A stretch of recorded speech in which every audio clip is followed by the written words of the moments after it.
What's up, everybody? Welcome to another Tales from the Flipside. This is episode 162. You're listening to Tales from the Flipside. Tales from the Flipside.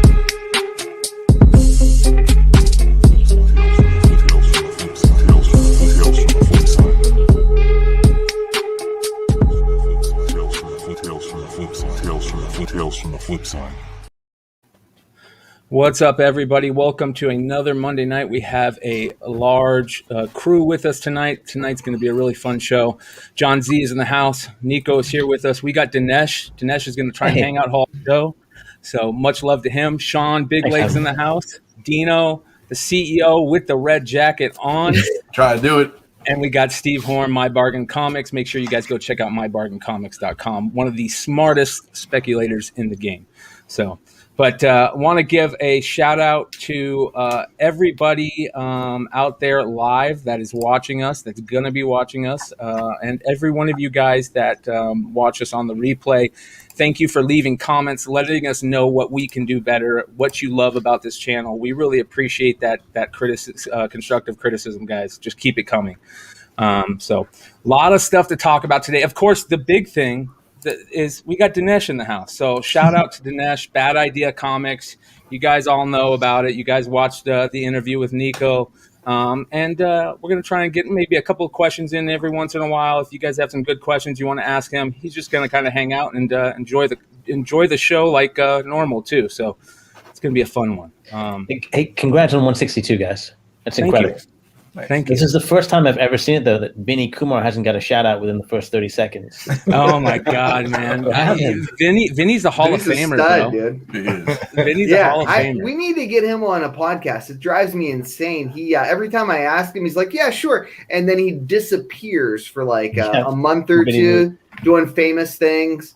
I think I saw him in the background when they shredded the Banksy art at the Sotheby's auction. I feel like I saw Vinny like just hanging out over by the Banksy thing. I have a working theory that he is in fact Banksy. He's Banksy? I feel like that could I've be never seen the two of them together at the same time. That's a good point. That is a great point. So you've seen Banksy? That's amazing. So, all right. The big thing that a lot of people are talking about right now that we just cannot skip over is the amount of money that's going to start flowing into comic sales over the next couple of weeks here. I think people are already starting to get, government money in their hands or in their bank accounts. Yep. And people are selling books. As a matter of fact, I've had a couple retailers reach out to me telling me how books are flying off the walls, stuff that they haven't been able to sell for months. So my question is, have you guys felt any of that yet? Because I know we all sell here. So yeah, definitely. Definitely. Yeah. I had a good weekend. We had one of our friends hit me up today, said he did like 10 grand on eBay. And that's it's in multiple books. Like, it's not like he sold one $10,000 book. So he was like, holy, that's a good weekend. I don't think I've ever, maybe 10 grand. I mean, I don't think I've done that much on eBay in a weekend. No. I'm not sure. Maybe a big, like, right around like 50 auctions or something like that. But yeah, so that was pretty good. I've stopped selling good stuff, so no, but that's only because I can't handle watching the prices keep going up. Yeah, I keep raising prices and I keep just pulling stuff down and just what's the point? I tried to do that with an Ultimate Fallout 4 second print Pacelli 9.8. Someone emailed me. I mean, this used to be the highest price copy on eBay because I factored in price appreciation. Then someone emails me, hey, will you take 300 plus shipping? And I'm like, suddenly I have the lowest price copy on eBay. So I bumped the price up to $4.99, and he asked me, hey, will you do 500, with shipping included? And I'm like, wait a minute, I'm still the lowest price copy, like 24 hours later. So I bumped it up to $5.49, and then he buys, I think he learned his lesson, he bought it. Now, to follow that up, the incredible thing is I list my other 9.8 Pacelli second print at $9.99 or best offer. I'm like, okay, I factored price appreciation in. It sold within 24 hours. That's crazy. What did it sell for, if you don't mind me asking, Steve? $9.99. Are you shitting me? Is this the mask off white variant? Yeah. Yeah. You couldn't give that away last year. An international buyer bought it. You sold a Pacelli for $1,000? Yeah. Yeah. Oh, yeah. very Now good. there's copies now that are. So Brian understood you correctly. I was like, is that what he said? And then when we were doing the market report, I was like looking for the eBay sold listings, and before I could hit the sold price, I saw that there are copies now up for $700. Right. So one thing with the way I have my eBay store set up, and I think we've discussed this in the past in different hangouts and other shows, is my sold listings don't show up because I use an out of stock option, so I can list multiple quantities of things. Oh yeah, forgot about that. And eBay does it as an all or nothing option. So unfortunately, a lot of my sold listings don't show up. And also, you said it was international sales, so there's a good chance like a lot of people aren't offering the international, so that there was a lower price copy, like I think at $750, I want to say, but they didn't do global shipping. I did global shipping. Yeah, right, but I wonder if they did not, and then they just They did not. They did not. Yeah, really I turn on global. I don't bother with the international. Right. With the calculation, and plus things have been so weird since COVID. Like you have to send. I was trying to send one of our friends who's APO, Armed Forces Europe, and I can't even send like a regular priority mail. I used to be able to do it with first class, and I have to send Priority Express. Oh, and that was kind of annoying, but and then that was by trial and error. It didn't even tell me. I just kept going, well, I can't ship to your address right now, and then I clicked on the Express on the USPS website. Couldn't do it at all through PayPal, and so USPS let me do it. And so there's the international shipping. I mean, they're figuring it out. I know they overcharge those guys. They make a lot of money, but like the international shipping is great if you're an eBay seller, because you automatically get positive feedback. And once you ship it to Kentucky, it's in their hands, not yours. Exactly. And whatever happens, you're good to go. Yeah. Especially when you live 2.5 hours from Kentucky. Not as much California, but not as much California. But I get the cheapest rate I can there. We have a book to give away tonight based on the comments from last week. And what that book is a pretty good one. It's this John. We got 2 books to give away, right? Well, 2 books to give away, yeah. So I've got some John Gallagher Uncanny Knack, or at Uncanny Knack on IG. Some beautiful John Gallagher Wanted Comics haha variants to give away, a trade and a virgin. So we'll run that giveaway later in the show, but I want to remind every one of you guys to make sure you guys go follow Uncanny Knack on IG, hit up Wanted Comics with an X, just doing really good stuff, and also shout out to Hive Comics, by the way, if you guys haven't seen this gorgeous John Gallagher Hive Comics, just gorgeous stuff, so make sure you guys are following him for that, and Wanted Comics and Hive Comics, but we'll give away that later in the show. So just want to remind everybody, thank you guys for joining us live. Make sure you guys hit the subscribe button, the like button, the thumbs up. Make sure you hit the bell so you guys are notified every time we got some new stuff coming out. The channel is really booming right now. We've got stuff almost every night that just is really good content. So make sure you guys check it out. Nico, did you see much more money flowing at this Columbus Con than you did?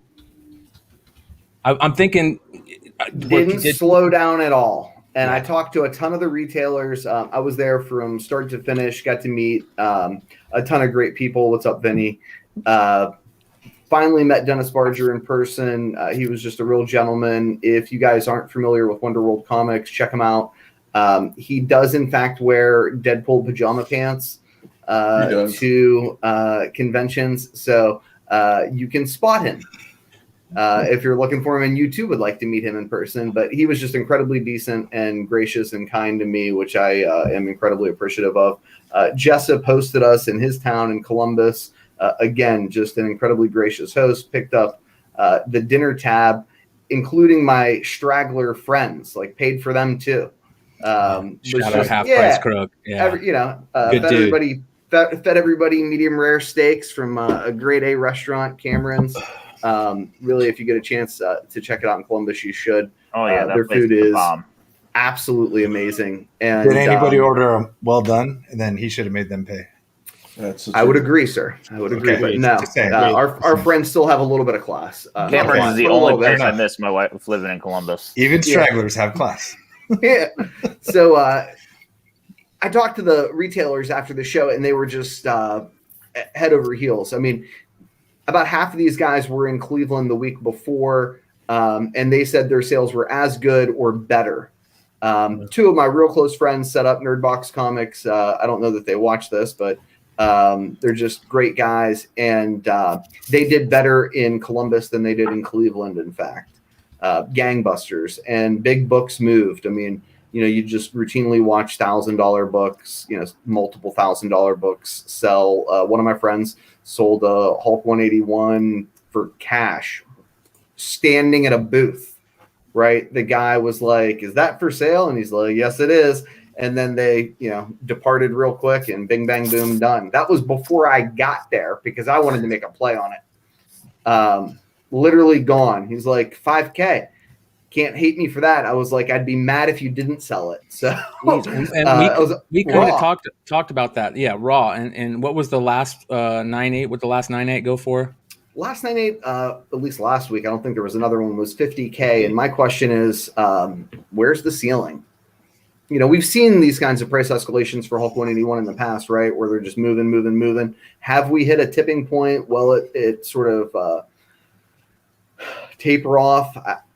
My heart says I hope so, because I'm still a buyer, but Lord only knows in today's day and age. It looks like think it's going to tap out? I see you nodding your head. There's no way, guys. It's a $100,000 book. That's what I told you. No, not the 9.8. Yeah, not the 9.8. I just mean regular copies. Because now they're all gone. You can't get in for a point for less than $1,000, $1,500. Wow. Yeah, makes sense. Well, yeah. So the $5K cash, would you say you thought the grade was? I didn't get to see it. Our friend graded it at like a 5.5, 5.0. Okay. Wow. No risk, all cash, no fees. Yeah. I sold one for 35 that I thought was probably 8.5, but that was a couple years ago. It was cash, and that would have been GPA record at the time.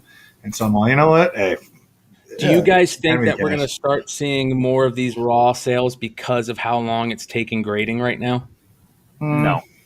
Not a lot. I don't know how slow standard would be on a 181. It's like 26 days. Well, for standard though, standard's like $60. But what we're not talking about is the 20 days to get from their dock to the system. Plus weekends, you don't. Oh yeah, they're weekends. It's complete bullshit. But still, I think it's a long time right now. I had books delivered weeks ago, just not checked in. I one day expressed it because my brother has told me that's better than sending them insured because they don't go with the regular mail. They're less likely to get beat up. And it was there, but it's, we're 2 weeks in and we haven't even scanned the damn thing. Yeah, they're not. I just got a order back yesterday. I opened it on Modern Comic Mayhem. I'll show them again tonight if I get a chance. There's some of the books that Sean pressed, and I sent it in December 7th of 2020 and just got it back yesterday. What type of shipping? What speed? I mean, they were all fast track, but these are. Sorry, no. Basically, it's old school stuff, so it took longer. It took much longer. It's like Amazing Spider-Man 50, Journey into Mystery 5, Avengers 2. Were they economy or standard or economy? The $60 or the $30 one? The $60. Oh wow, and that's still slow. That used to be the fastest. I think they were the 60. Yeah. So value and economy are now taking longer than modern fast track, and the small tick up from express to standard, it seems to be worth the money. I hope I said those names right. Standard is the one that's usually $65 a pop, and it's where you send the real books. But I mean, if you're losing the 4 weeks to get them in the system, it's kind of mute. Yeah, and I think I brought this up the other week. It's also not good. Like bookstore, upright in a box the way that that they properly should or something like that. Yeah, that's fine. Like that's not how they're packed tight. They're on top of each other. They could like slightly shift over the edge of like the spines or whatever like that as you go. Like when they're just sitting there crushed in a box for a month, they're accumulating defects. There's no way there's not. And that sucks. And so to be honest, right now I'm sort of a little trepidatious about stuff. I just brought that up. Like some sort of trepidation about some of the stuff there, but it's like most of the stuff I have is mostly modern stuff that's been just sitting in their mail department for a few weeks. So I'm not sure. And to Brian, you posted Chris's comment on there about paying for walkthrough or same day check-in and grading. In all honesty, I've seriously walkthrough or express anyway. You know what I mean? I've seriously considered that on some of these like these modern stuff. The only way you're going to be first to market is if you do that, or let's say you happen to live in Sarasota or whatever, like that could be an auction. I have a few newer books that I know like first to market is gonna just go ahead and make you a lot of money, and I'm like, well, if I'm going to pay $24 or whatever to fast track them, and you just pay $100, but you're first to market, and you probably make that $76 back pretty easily. So yeah, but they almost have to like track the mail that way and be like, okay, if you're a one-day walkthrough, we'll give you a special label for the post office. No, it says that when you check out, it's right EX for express, or I assume it's WT. I forget, but like when you check out, when you print out your form, it's actually highlighted on the form at the very. Hold on. Actually, I don't know. I was listening in a group and somebody had walkthrough and he's like, yeah, they're still taking 2 weeks, 3 weeks to get me in. So this is somebody else's books, but clearly write WK for collectibles in the walkthrough tier or EX for collectibles and express tier. Outside of the shipping box, they'll be open first. So you probably can't see it, but that's what it's. Chris Goldberg knows. So I don't know. People have been telling me they've been writing fast track on the box, but I haven't. I don't know if they've gotten better. I mean, does that work though? I mean, like, I don't know. Ours wasn't that bad. It works, right? Ours wasn't that bad, dude. I mean, it wasn't, but it wasn't that bad. But like, maybe you're just ahead of it or something like that. Because I have other stuff that's not even checked in, and these got these back faster. Yeah. And then I had another guy with two submissions and so 50 books, 2 submissions in one box. They came back a week apart. They're in the same box, right? They're fast track, modern grading, same tier, all modern books in the same box, and ship a week apart from each other. Wouldn't they be like close on the conveyor belt or whatever they got going on? Think so. I have no idea. Well, hopefully this expansion of theirs will take. There's no rhyme or reason for this coin company. Okay. Yeah. So what's taking so long? Why are they slowing down? This seems like a new thing. Is there more submissions? Did they lose people? Major submission increase, I assume. They're expanding, so they built that. They got that bigger facility, so there's got to be just some transition. I think it's that. I think it's massive amounts of more submitting because there's a lot of people getting into the Comic 9.8 game. The other thing that we forget about is November, December, the postal system is crushed. So probably January, mid-January, they just got dumped all that back mail that's been sitting in the postal system. Mm-hmm. Or did we get spoiled, during COVID? Like I know I sent in some submissions during June and July, maybe even earlier when no one was. And I mean, things were going like that, right? And now it's kind of like back to normal. Would you guys think? It used to be horrible. We're actually complaining about something that is so significantly But improved. I don't remember there being this like backlog of them to check it in like this before. Oh no, never. That's a new They thing. might get your books and you'll see them sitting there. But this is the first time I remember there being like a 2 to 3 week backlog of, we know your book's somewhere, but we don't know where. Yeah, no, that's a new trick. So who are these new people? Where are all these books coming from? Well, all these companies selling. Let's just say there's sure a backlog of these companies that are using their store variants and are selling 9.8s on release day. That's got to be. Can we talk about that a little bit? Let's talk about get into that just a little bit with this silk variant, this rose best variant that is getting ready to come out, and everybody is talking about this. They talked about it really heavily when it first came out, when it first shown, and there was a lot of sales put on it right out the gate. And then I think FOC was probably pushed back for it or something like that, and it pissed a lot of people off because now there's a lot of people that are playing the exclusive game that we've talked about before, who are going to get a ton of these variants, and it's just dropping the variant, the value of the variant. Probably going to start seeing returns and stuff. Do any of you guys worry as retailers about stuff like that? Steve, do you worry about that? Sorry, I was trying to do something else. What was the question? about retailer variants, exclusives, and then getting the ratio variants and the price of them dropping because they pre-sell. Right. I got burned by one. I mean, yeah. We'll see. You caught me a little off guard. I was trying to do something else. It's all good. It's all good. Bro. Dino, talk about, because it's like those guys are kind of double dipping per se.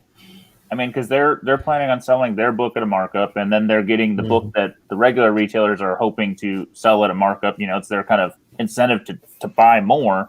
So I can't imagine as a traditional brick and mortar it being slightly pissing you off. So, do you guys think? Do you guys think that there is some sort of large influx of new submissions from card people?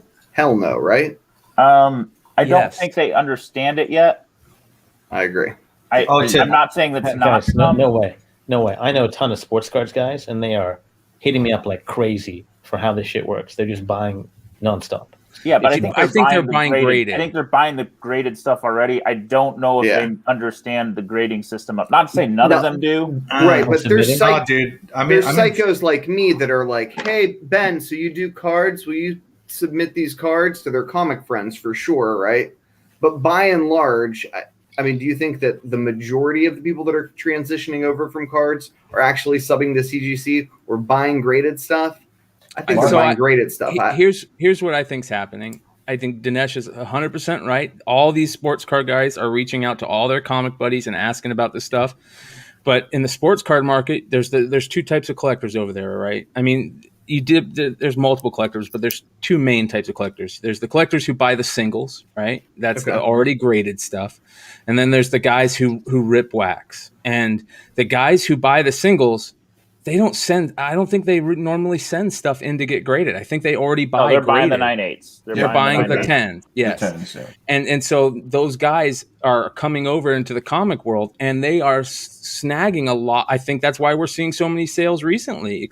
We're seeing a lot of slab sales going off like crazy because of the sports card guys. I think they're specifically buying slabs. And I think it's Wall Street has something to do with it too. The Wall Street money's coming in for comics and stuff. I think, and then to go back to your CGC thing, I know CGC, like all the other companies, they're doing signings, so you can send your books in to get signed too. So let's not. Yeah, I didn't even think about those. Yeah. That's a whole nother. So that's killing the system too. I mean, if you, I mean, they're doing. It's not like they're doing signings once a month. It's like every new week I get an email from CGC like this new artist, send your books in. This new, So.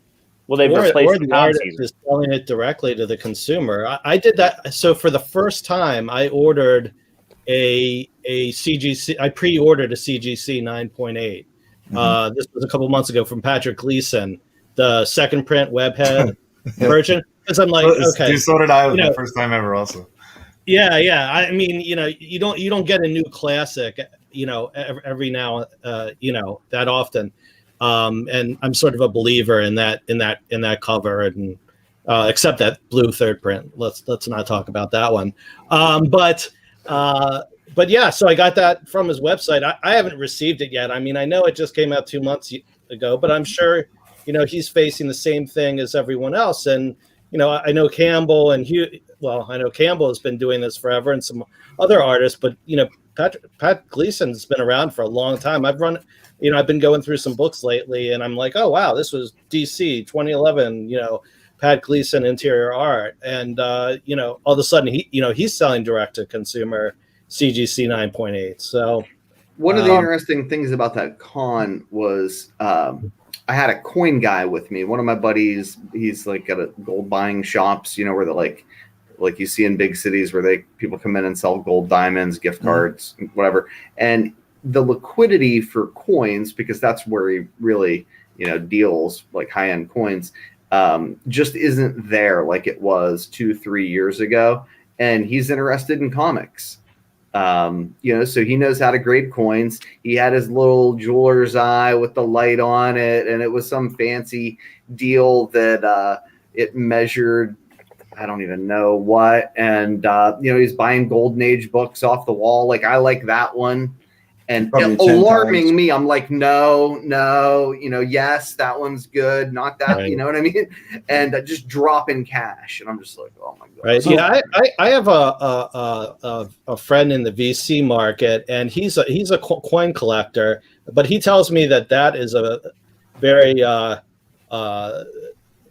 older crowd that collects coins. So. And he's asked me before, what's the difference between coins and comics? And I said to him, well, no kids are ever going to walk around wearing a penny or a dime on their shirt. But no matter what, kids from now until eternity are going to be wearing Batman and Spider-Man and so on. So comics are more Americana than currency and coins. That's the deal. And he left. I'm sorry. I'm also I'm in other flip groups, like other flip discords and stuff like that literally have monitors on everything you can imagine. They've got categories for everything you can imagine. And so they've got so these guys are in here, and so in comics is one of the things, and they'll have recommendations and stuff like that. And basically most of these dudes are because they're not fans. They're more in like the store variant flip game, which most of us, unless it's like just a stunning cover, we half-ass ignore it because we're like, you know what I mean? We like they don't know Mantra 6 newsstand can sell for $50 on eBay or something like they can't, like they don't know comics at all. So they're into that, and then they're doing the same thing when they're trying to figure out grading. There's like recommendations for them to do stuff, and there's zero speculation. It's like this store variant's going to sell out. That's why everybody's getting botted. That's why Wanted and comic book exclusives and Scorpion. That's why everybody gets botted in a second now, because it's not comic people. Not at all. That's why comic people are mad. You know what I mean? You don't meet. There's comic and cards crossover, comic and toys crossovers, and things like that. Yeah, there's people buying those comics to sell who are also flipping heaters from Costco. Yeah, like it's a whole different game. So they're going to be backed up. They're going to be backed up there. People are paying their bills. Yeah, people are paying their bills, are figuring out how to do it, and they don't know how to do it. Like I see a store variant cover. I've generally had a decent eye for those, and it's got to be a good character. Probably limited, more with images often had a lot of 500 or less. Marvel gets a little tougher unless you're actually numbering them or destroying the books and still numbering them, things like that. So there's just there are other people playing the game, like I'm just a constant like, hey, how do you ship? I got this comic book. How do you ship it? I'm like, don't throw the box away. I don't know what to tell you. So there's definitely new people trying to play the game, and not just an investment game like we're thinking of with these high dollar sales that we're seeing. That's a whole nother game than these people that you're right that I see that in there that are trying to do a virgin and regular cover for $40, limit one, check out as fast as they can, make $80, and So I try to learn from the crossover people. You know what I mean? I think they've just got a better perspective that I no longer have, fresh eyes, that kind of stuff. Whether it's coins or shoes or cards or whatever. Yep. He said to me that he's like, I don't understand why all the animosity around speculation. Like, he was just at one con and heard enough of it. I didn't tell him it was a thing. He's like, what's that all about? He's like, it's not like that in coins. It's all about speculation. It's all about appreciation and value. It's all about money. I don't understand. Like, if they want to read things, why don't they buy those graphic novels? I'm just like, oh, fuck. Here we go. That's fascinating. That's a foreign idea. That's fascinating. It took like you said, one Steve, day. No one's wearing penny on their shirt. It's not a cultural icon. Well, it's, I used to be, I guess, I don't know. I used to be a coin guy for a minute, and it was just, for me, I like to show it off, and it's like, not too many young people are going to be, hey, look at my box of coins that I got in the closet here. No one gives two shits. You know how people are collecting coins nowadays too? And like Sean said, it goes back to the just flipping mentality and trying to make an extra buck. They're going to the banks on coin drop days and they're asking for, like $300 in quarters. And they're going through each roll looking for, like a silver, West Point Mint quarters, silver quarters, and they make money off of each one. And that's outstanding to me. I mean, I love hearing stuff like that because that's the type of stuff that jumps from hobby to hobby. I used to do 500 and break the machine. It was terrible. But at the end of the day too, it's like when I was doing it, it was just like back in the day, you'd have to hold for so long. That's the other thing when it comes to coins and stuff. So the value of silver, it's not like it jumps from like one day it's 12 and the next day it's 30 and it goes, it's like you're holding on to silver. I mean, gold's a whole different story, but you're holding on to silver for a long time trying to flip it. I I remember when silver was like 12. I don't know what it is now. What is it? 15? The value. If I go buy a comic book like UF4 or something like that, yeah, you're waiting a long time. But some books you can instant flip for double your money. You can't really do that with coins unless it's a rare coin, I guess. Yeah. Steve, you brought up something interesting that you wanted to talk about. You down to get into a little bit of Captain America spec? Yeah. Well, I think I want to qualify it first that it's not. It's not really spec. It's just something that's interesting. When some of you watch the Modern Playbook Roundtable, I think that drops Thursday, you'll see that Aaron went to me for comments on the Falcon and the Winter Soldier. And I had prepped for it. I'd watched the whole Hall H presentation from SDCC 2019, watched all the Falcon Winter Soldiers, just didn't have a real good take on it, or didn't have a take. So I went and read some of the books that were around the run that we see some of the speculation issues popping, first John Walker, first U.S. agent, all that. And so I happened to be reading, I think it was Captain America 322. And it's an awesome cover. I mean, it's a really cool cover. I think it's 332. 332. Okay, 332. See, I don't even know. Yeah, I got you, brother. Cover. I got you. Yeah. I mean, even Abe Lincoln.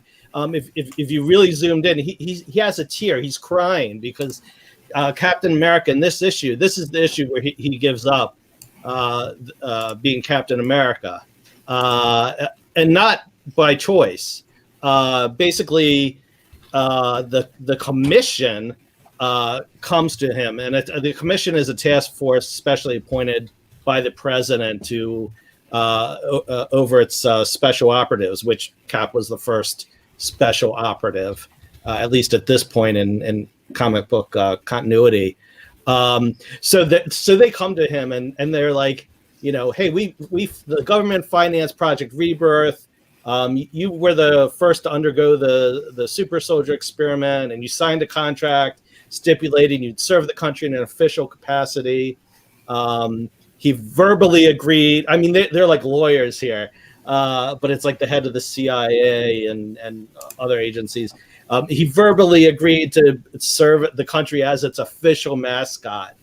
And I haven't read enough of the back issues, but I guess he received $1 million owing to the fact that he was not officially declared dead when he disappeared in 1945. So they're like, either you come back and work for the government and work for the commission as part of the government, or first of all, you owe us $1 million.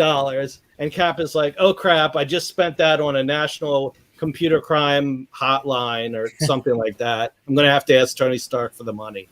And he's going to have to forfeit his uniform, shield, and name, which rightfully belong to the country. So Cap says, give me 24 hours. Let me think about this. And he's weighing the pros and cons of that decision. And on the cons part, I'm reading this. And he's like, well, they're going to give my name and my shield and my costume to someone else. And as I'm looking at this, I'm like, he's imagining a black Captain America. And I just thought that was very, very interesting. I guess maybe no one had noticed it before, and I know not everyone's into the minutia of these things. So this is just a very brief snapshot of his imagination. This guy, never has a name. He doesn't have any dialogue. As far as I know, he never appeared before, and he never appears again. But he's sort of this lost footnote in comics history. And just as we discovered, recently, some other, first black Spider-Man, it was interesting to discover the first black Captain America, even if it was imaginary. Now, tying into Falcon and the Winter Soldier, this guy who's in shadow on this cover, Isaiah Bradley, he is actually the first super soldier, first Captain America. Supposedly Carl Lumbly is going to play him in the Falcon and Winter Soldier.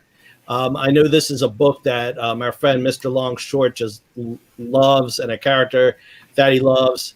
So it'll be interesting to see if Isaiah Bradley pops up, and if he does, I know I've been going back and forth with Mr. Longshort on this. Will he show up kind of like Bill Foster did in the Ant-Man movie so far? He's shown up as a civilian, but not as not in costume.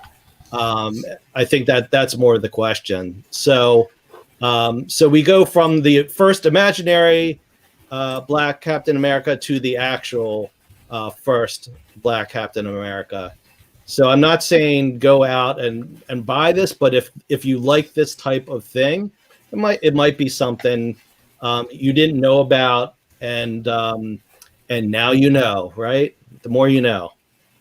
Well, that's kind of we've talked about this quite a bit on shows lately. That's kind of what we do is we show cool books that people might not know about.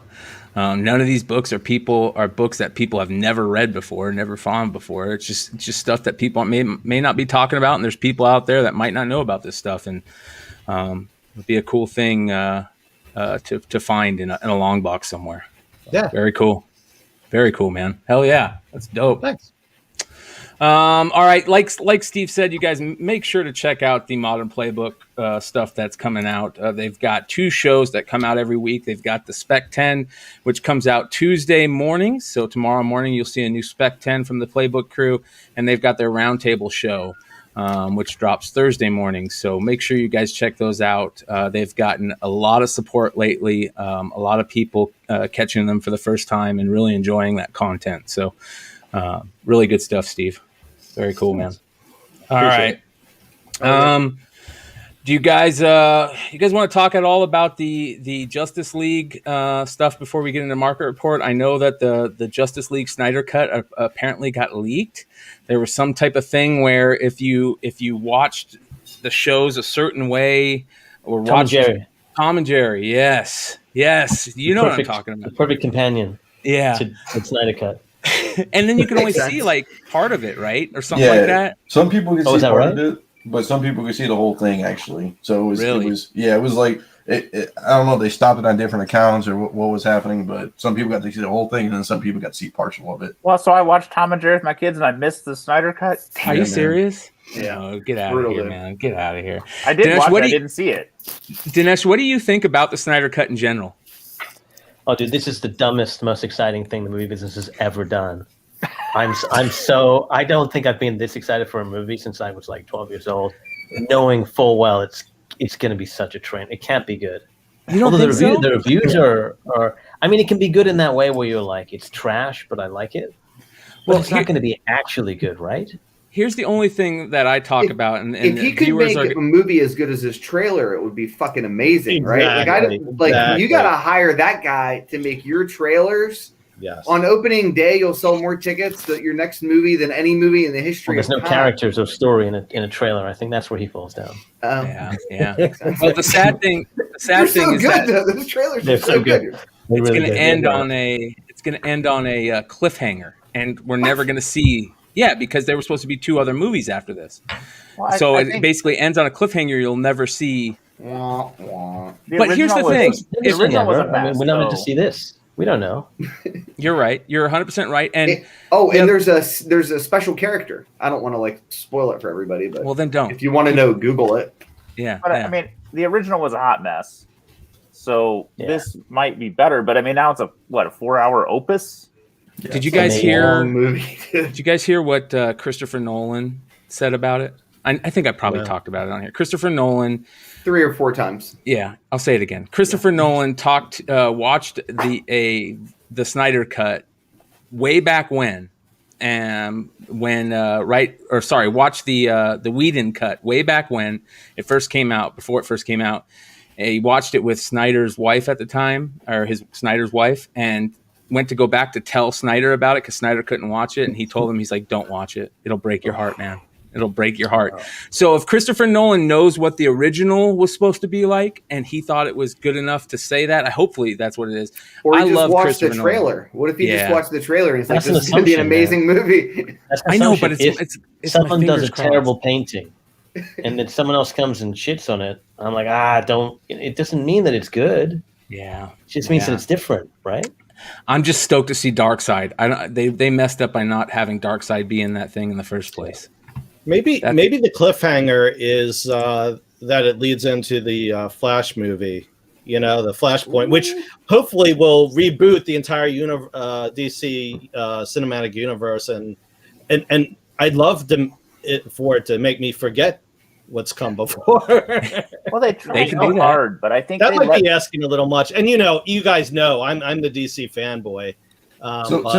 Since we have Dinesh here, I'd love to hear his mind about this. If you were CEO of DC Comics, right, and they're kind of struggling right now, what do you think you would do? Do you reboot the whole thing for the umpteenth time, or do you just scale it down? Or no, they know exactly what to do. Everyone in publishing knows what to do. It's exactly what Marvel did when Marvel came out of bankruptcy. You shrink the title length down to 30 titles, maybe 25. You put your top talent on it, put your top editors on it. You publish only great stories in continuity. You do that for a couple of years. You build back the credibility, and then you start to scale up again. And then you can build like an Ultimate or whatever. But you've got to start by a book that no one talks about anymore that was a huge book and maybe one of the most important in Marvel's history is the Wolverine Origins book, right? It's not a spec book right now. It's not really a thing that it hasn't had its kind of cycle back.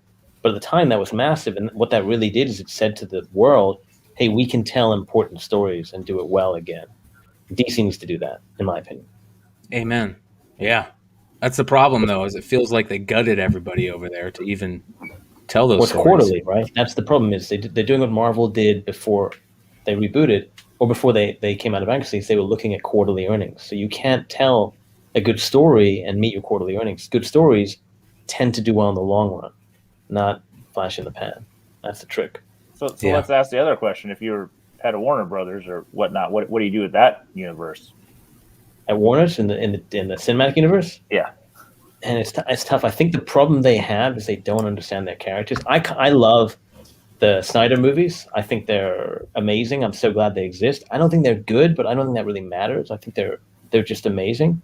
But I think part of the problem with their characters is they're trying to be Marvel. I think Snyder too is trying to do a kind of Marvel thing, where for me those characters are alien. They're distant from us, right? They're literally gods and aliens and people that are so. Batman's meant to be so rich. There's no comp for him today. Like, it's not Elon Musk. He's 10 Elon Musks. He literally lives on a different planet with his wealth.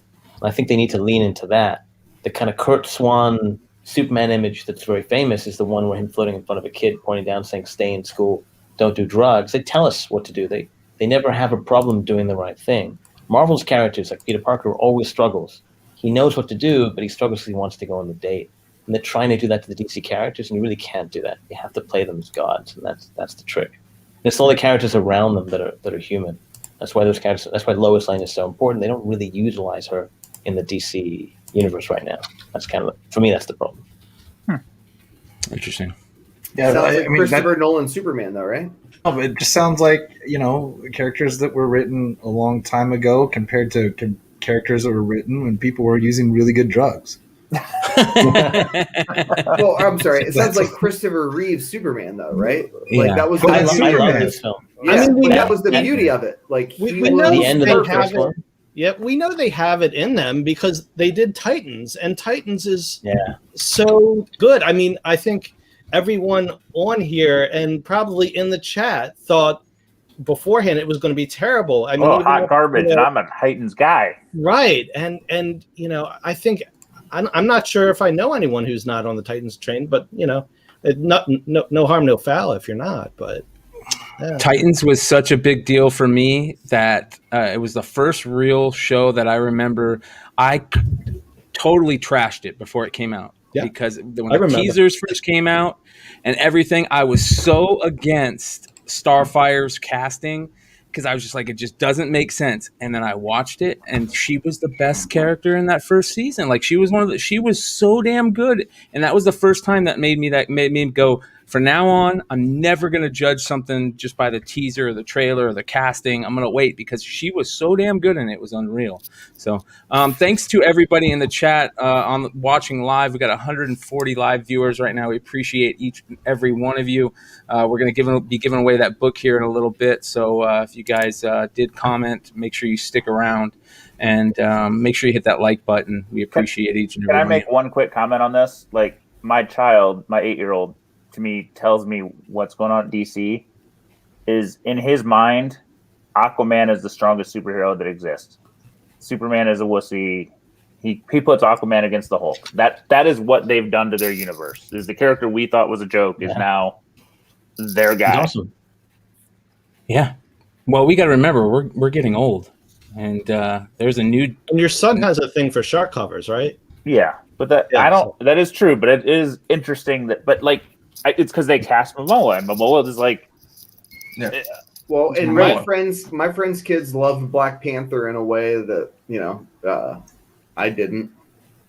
Sorry, Mel, but like that was their guy, right? Like little kids, like I love Black Panther. Black Panther versus fucking anyone, right? And I heard it from the kids first, and I was like, they did something special with that movie.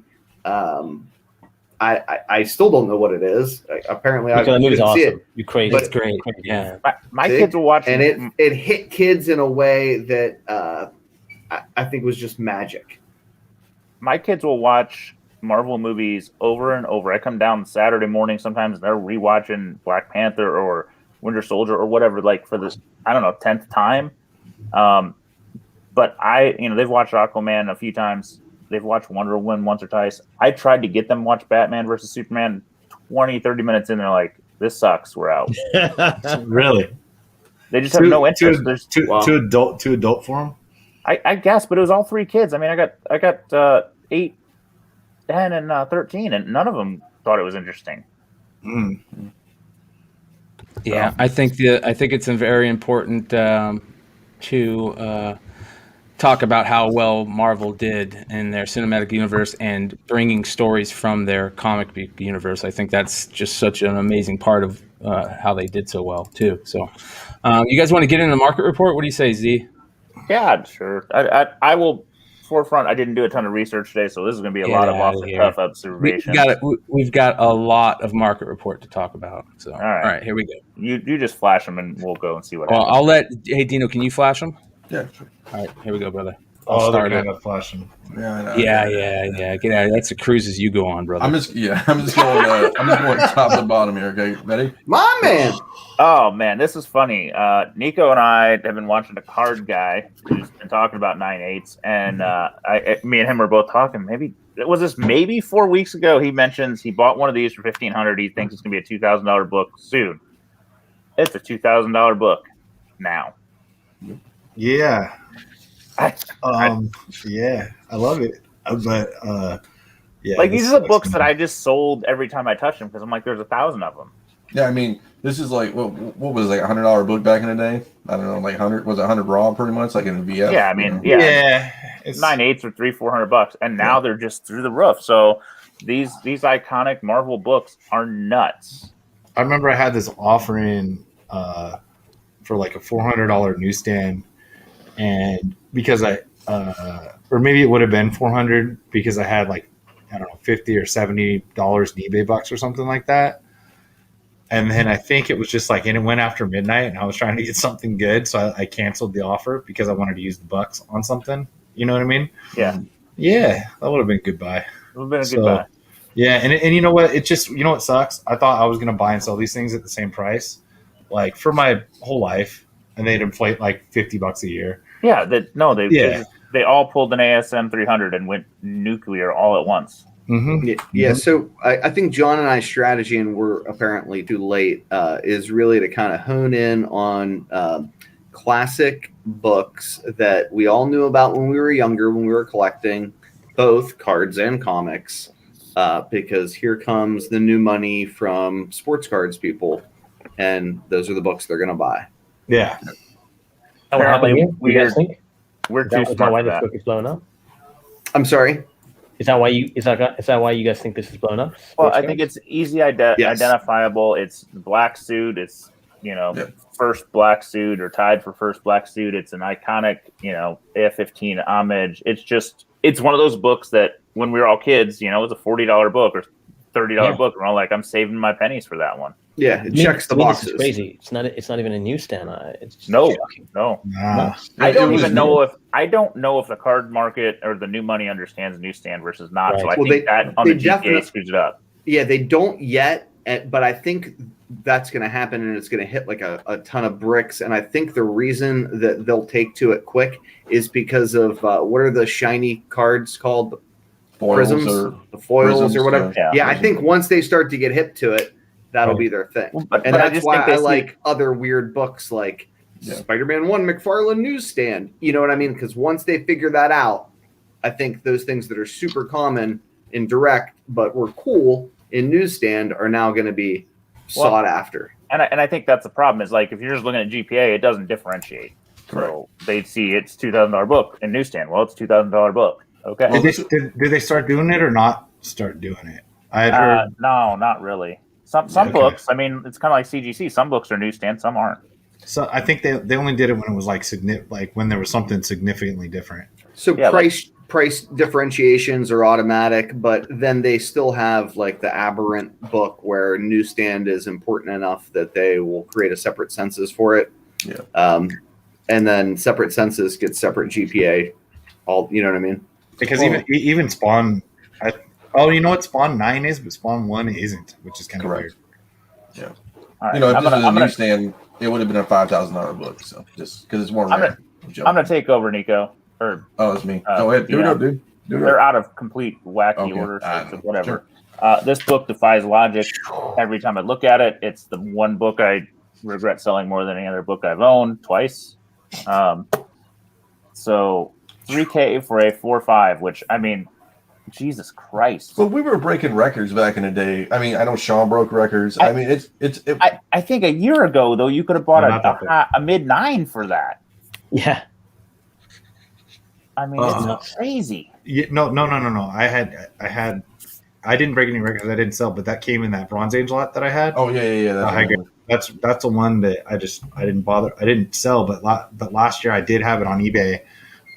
Probably just about a year ago for $3,300, and it didn't sell, and then our house sold, and then I put it away. Yeah. Thank God. Yeah. You know what I mean? I'm trying not to do a ton of foreign books, but this sale I had to talk about because this thing was interesting. Did you bid? Yeah, early. Yeah, I mean, so this guy I bid and lost, and we talked about this.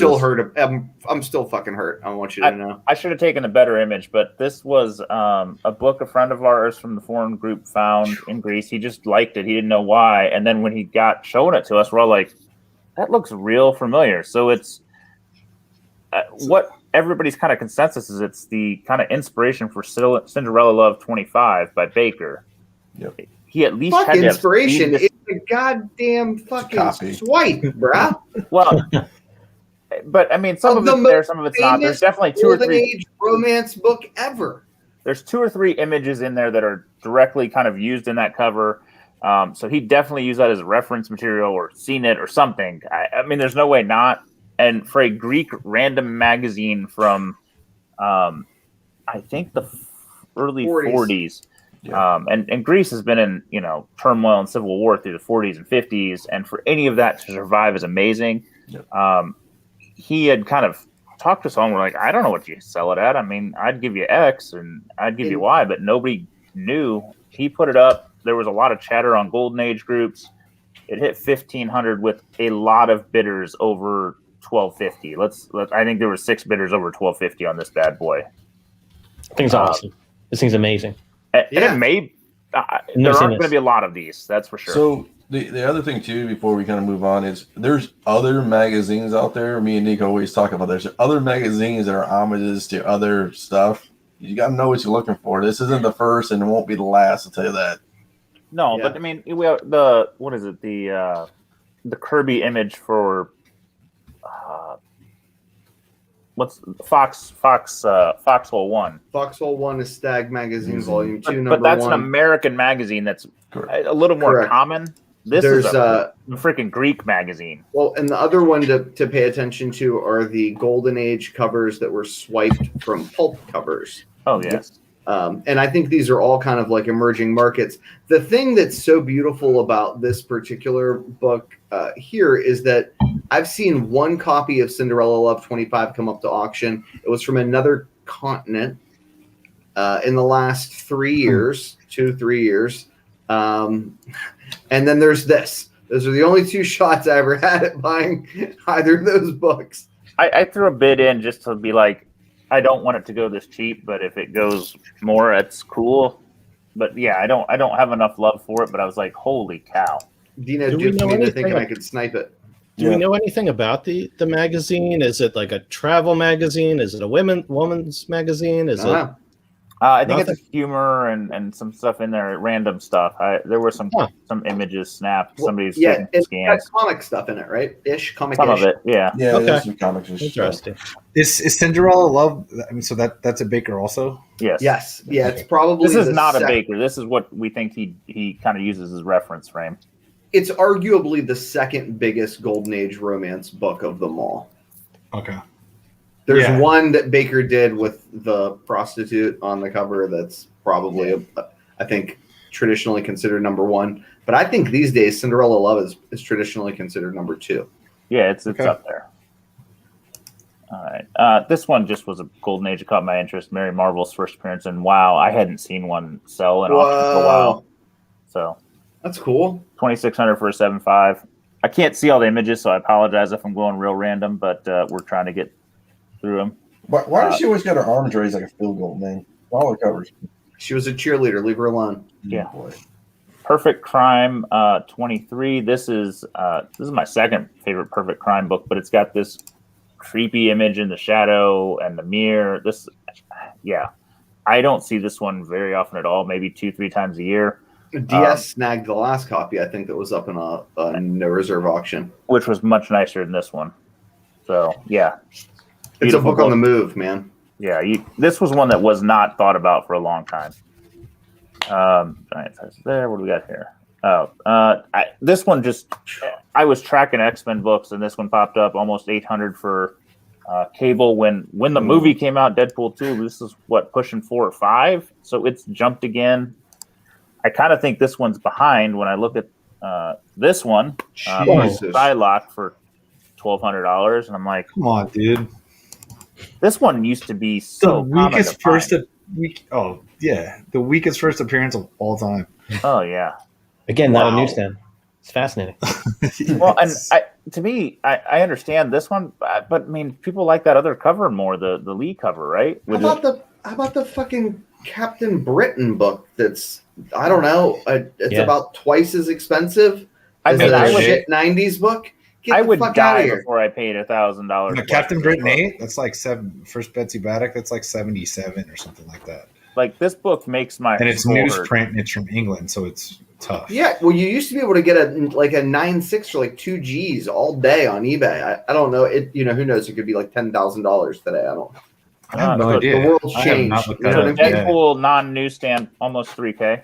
That's crazy to me. That makes more sense than most things right now, because he's popular, everybody knows Deadpool. He's easy. Oh, we're going into the Matrix. No, that's me. He had to move it. I got it. We're good. Beta Ray newsstand at least, almost $1,000. Damn. All right. This bad boy is pushing 15 What? now. Like this one is crazy. Yeah, we had a 9.8 of that in. Yep. Where were we at? Indy. Indiana. Yeah, and it was good old Sleepy was like, hey, and we had it was like $200, and he's like, Yeah. isn't this low? And I was like, check it. He's like, I'll buy it right now. He's like, isn't this because he's he's a friend, and I'm like, nah, dude, that's about right. I'm like, well, I'll probably give you two less than that. Yeah. And he's like, oh no, never mind. Yeah.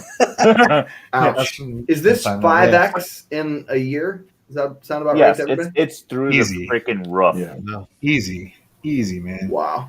Like I get that it's a cool cover, a great book, but I'm like, that much?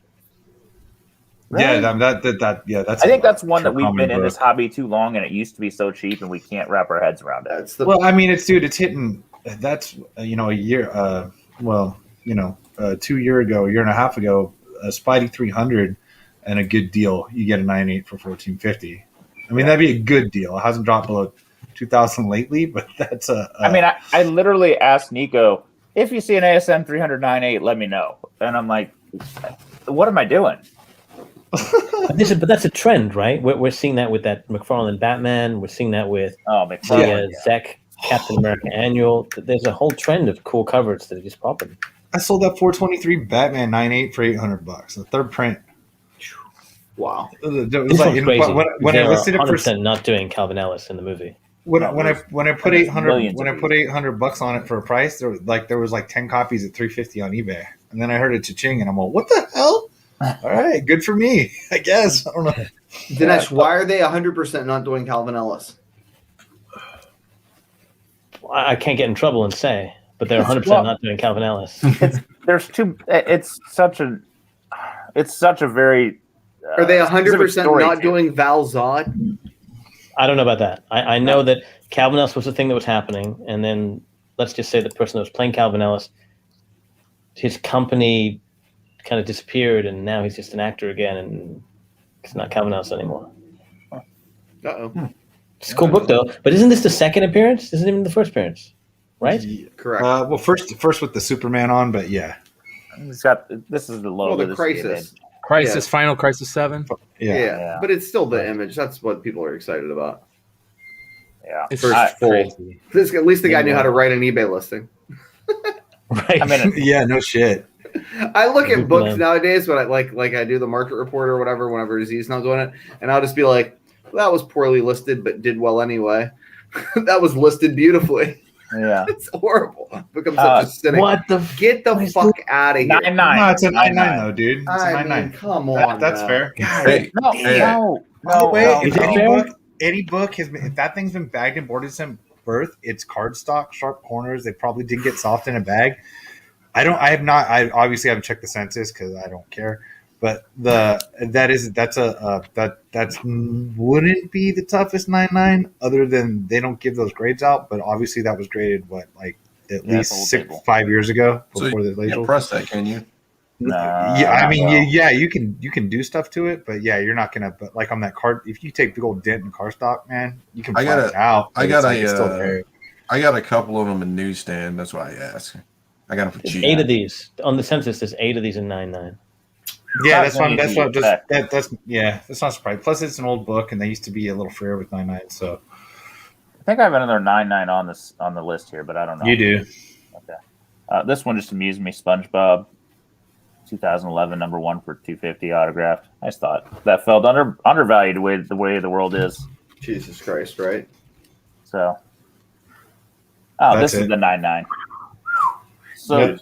to me, I would take this 9.9 for Yeah. more than the other 9.9. I was even though sitting at bet there's home. more. I was sitting at home wondering if I should bid on this last night, and I did not. It's So I got the didn't cool win that label too, man. It's got the cool label. I wouldn't have These judged fucking you. cool labels. Yeah. It's a cool book. It's not going to go down. All right, just Not a little 99 poll. anyway. If you guys could choose one, not knowing the price, which one would you have taken? Oh, this or the. Yeah. I'm on the other side. I'd take the Spider-Man 2099. I might because it's. So it's his second. Okay, was he? I forget. Was Miguel here in 365? The other one. Was The he census is crazy on this. Take a guess at how many there are in the census of 99 on this book? Yeah. Oh, there's got to be 40. Way too low. Really? Jesus. Wow. All right. 83. Okay. Okay. All right. Wow. I still just think man, this is McFarlane though. Yeah. Honestly, it's a tough call. There were Being more like the copies of first this book. solo and stuff like that. Yeah, and it just that the There's more copies of this book 99 in isn't 99 gonna. than there are Captain America Comics #1 on the census. That's how All right, that's a good stat. Oh, That God. is a good stat. All right, this one just is a Hughes. That's our buddy Jimmy. Beautiful cover. Popped out. Remember he was doing the whatchamacallit, Patreon, or what's the thing where you pay the money? Patreon. No, was it? No, Kickstarter. That's Kickstarter on it. Yeah, he was announcing the Kickstarter on our show. Did you say Patreon? I struggle. That's a really good idea. I'm going to do an OnlyFans. I'm going to do an OnlyFans bad idea comic. That wouldn't be bad. I'm 100% serious about this. Does he dance a go-go? That's gonna make him a hono. Oh boy. What? This one is selling crazy money though. It's impressive. It's a beautiful cover, dude. It is Hughes back to his form before he got lazy. I just like Palmiotti. He was such a gentleman. It was a terrible interview for me, and then a bunch of other people jumped on, and he loosened up and told stories about alligators in his neighbor's basement that his like mob buddies in New York may or may not have fed people to when he was a kid. I mean, it was just awesome. Yeah. So bad interview because of me, but good interview once came on to rest. Wow. Winter Soldier. Ooh. Man, this used to be fuck out of here. Cheap, and now it is not. This is not the time to buy this book. No. Not the time. Do you have the other one on there too? No, I Does it ever come down? Oh my gosh, Yeah, that's not even the Winter Soldier cover. I didn't realize that. It ebbs and flows. Well, I mean, it's the yo-yo book of the century, but in this goofy market, does this book ever come down again? Is what I want to know. I don't. Depends how Winter Soldier plays out, I guess. Oh, it's going to be big. Depends how it plays out. All over the place. Bone one. It's a Haven't seen it. He's book. on a minute. Yeah. I sold my 9.6 for less than this a few years ago, and I regret that one. Sorry, man. Oh, Hey, look at there you that. go. Hey. Oh boy. That's 700. I don't know if that's first to market. It's got to be close. That's first to market. Yeah. How does that happen? It was like 1 day turnaround. Well, Thursday. it's CBCS though. Is that? So Do they maybe do somebody in Texas. They're probably moving right walked now. in. CBCS are quick right now. I actually saw somebody Yeah, post so that. somebody on, probably went that route to get it in and out. Yeah. Yeah, Would it be get in doublets and out with quick. CBCS? Yeah, that's. I obviously that's why. Well, they could. But if you could get it out this week, that's better than waiting a month if you can't get it in. Yep. So. This book is definitely gonna be worth this in a month. Good to get this out there now. Good call. Trash. Ooh. I don't say. I'm grading all mine, dude. Jesus Christ. But there were 2 sales for half of this on a newsstand higher grades the same day. So I feel like there was something wonky on that. I should have probably checked into it more, but I just saw it and my brain hurts. That's insane, dude. That's got to be a fake sale. Is it That's a what I cover? think. Fucking. There were hate 2 me. 9.6s Or the that went dumbest, for less. the dumbest buyer in America. Yeah. Hey, you know what? There's bidding wars, and then sometimes I'm always like, how come those bidding wars don't happen on my books? Never. True that. Yeah, I You feel know what I mean? I'm like, dude. Yes. Never. And that buyer probably has a tenth of what we have in eBay feedback. Yeah. I just used one Yeah. right. This We're going book to talk a shocked little me. bit about that one. The Hood. I mean, It's I've got heard, a loyal fan following, you know? this is a book I've heard spec'd on for a decade and like never actually seen much move. I've picked up a few copies, never 9.8 because it's beat to hell, but I was shocked to get this high. man. Yeah, that's it. That cover scratches pretty easily too. So that black, the black on that's got the easy scratches. So like you're not getting a bunch more 9/8. So if you want one, probably buy the 9/8. Yeah, that one beat as hell. It's one of those they always talk about being a good street level villain. Would have been good in the Netflix series, all that. But that one surprises me too because there's 66 9/8s. I mean, yeah, but it was a pretty popular series, a pretty high printed series for what it was. Yeah, I mean, there's 2 signature series out of that too. That'd be interesting. The 2 signature series 9/8s. Kanto. I don't know. I had GPA record. I'm a little butthurt that somebody beat me. I want to know that. Josh from the foreign community sold one. He said 3 weeks ago for $400. And he's like, I about cried when he saw that. Yeah, but you can't be mad at that. I mean, no, you don't know. Yeah. Lay and pray, man. Lay and pray. It's a tough 9/8. For the record, if you're trying to buy them raw out of Canada. They don't have the printing defect. You can thank me later. All right, so here's a couple that Nico wanted some additional photos on. Oh boy, X-Men. 4. What I do when I do these market reports is I fucking omit a ton of books that I think are suspect. This one ain't. All right, like it's just not. Lots of bitter names. Lots of high feedback. Yeah, that's a good point. Paying a premium for the newsstand. I mean, shockingly high number, but Omega Red's got a big fan following. Say what you want about it, but we'll show some that one at least that I think is the kid. What do the kids say? It's sus, dude. You like this that? This is sure that's how that works. Yeah. So this one's as they say. These are questionable. Sus. Those aren't. Oh, I think it is. Take a better look at.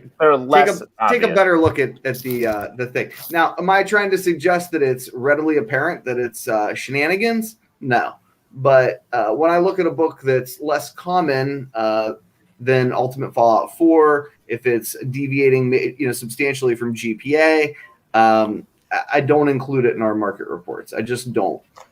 So here you can kind of see where it's like, I don't know. Not really enough to kind of make an informed decision, but it's certainly something that I pay attention to. The last one, on the other hand, is a complete shit show. I'm like, get out of here with that. Oh, wow. Look at that. Bunch of zero feedback. Yeah, so it would be omitted from the market report. I probably wouldn't even put in those Ultimate Fallout 4 numbers. You know what I mean? But there have been enough sales there that something's happening one way or the other. Well, it's not that a book hasn't sold at that amount. It's really about volume, like the rate, as opposed to the value, right? So what I kind of wanted to do was talk a little bit about how people are clearly manipulating eBay. And they're manipulating you. If you don't think that they're manipulating you, or at least trying to, they're already manipulating you. A book sells for X number of dollars, and it's an invalid sale. Some bullshit with like a guy and a bunch of his friends, or a propped up sale or whatever, and it's followed by real sales. And you just need to be cognizant of that. I mean, people are less than scrupulous. I wish that everybody had kind of like a moral code that their own personal code, but they don't. And you know what? We catch people. Like people don't think that like we know each other. Like we've got shit lists that we privately put people on that when people don't pay, like I don't know if I'm admitting illegalities or something like that, but like it's like, hey, these dudes don't pay. And then a lot of times, like we had the CGC list is epic. Oh yeah, and then that's true. And then we have other friends. Actually, Ultra in here. I was talking about this dude, and he's like, "Oh, yeah, that's his selling account. I have his buying account, right? And it's almost the same name. It's clearly the same people." And I'm like, "Oh shit, we get to block everything on here like that." And eventually, they kind of disappear from eBay. Well, one time there was this guy kept running this auction for a Batman Adventures run with like a 12 in it, and I would post in our groups. I was like, I'm gonna win this auction again because this guy he puts medium mail shipping and it never gets picked up, so he spends like $5 or $3 or something to pretend to ship a whole Batman Adventures run with the 12 in it, and the pictures of the 12. It's this nice newsstand copy. And this is years ago, but and I'm like, no, I'm gonna win this again because I'm gonna get my money back. I'm not worried about it. The book's never gonna show up, right? And it's just like that. And then next thing you know, guys are bounced off eBay. I call him on the phone and I'm like, nah, I'll keep winning the same auction off this guy, and he keeps saying it gets lost media mail. He doesn't even know it's me because he's doing this to so many people because he's selling a bunch of other crap. People just disappear. Don't feel bad about reporting just full scamming ass people, man. Yeah, and I want to respond to what Dennis said in the live chat, right? Because this is it's important to understand how these scams work, right? I don't know. Maybe this isn't a scam. The point is, it don't make the list or the market report. But you look at that bid there, see there's 600 feedback for $1,000 on this book, which I haven't even looked at the book. But what would happen is, Bob wants to prop up the price tag on a book, right? So he has, his friend from their valid account put in a high bid. And then they have one of these dummy accounts that they buy from Fiverr or whatever the hell it's called, and then they make a bid that's even higher than that. They don't care if that eBay account with zero feedback gets struck. They're just looking for the next sucker in line to buy the book at an even higher price. Yep. Now, is that what happened here? Hell, I don't know. But the point is, it don't make my market report. No way, no shape, no how. And when you're looking at books to, analyze these prices, because I know that people that watch this show are doing the same things we do, you need to pay attention to this kind of stuff and do your own analysis and then compare other sales to this. And if we're not doing that, we're going to end up with an inflated market for books. People are going to end up overpaying for books that don't really have a demand that commands the cash value that it appears that these books are selling for. It is legitimately a hustle to create FOMO that is sucking the money out of people, and they're just like lemmings off a cliff, more and more cash, more and more cash. True, unless we're really vigilant about stuff like this. Yeah, I agree with you 100% on everything you said. But I will say there are people out here. Me and Steve here are two of these people. When we want something, we're like, okay, we're gonna get this. Nobody's, we don't think different. Someone's zero feedback friend is gonna do this. I know certain things that Steve's collecting, and he'd be like, "Oh, I was gonna throw the most ridiculous bid of all time, and I lost." Right? With things that you never think. Right. So whoever 691 was, is like, dude, no one's gonna bid this thing over 500. I'm gonna put 1,000 on it, and could have done it like that. I know because I've been caught with my pants down by not sniping and throwing a big bid up there.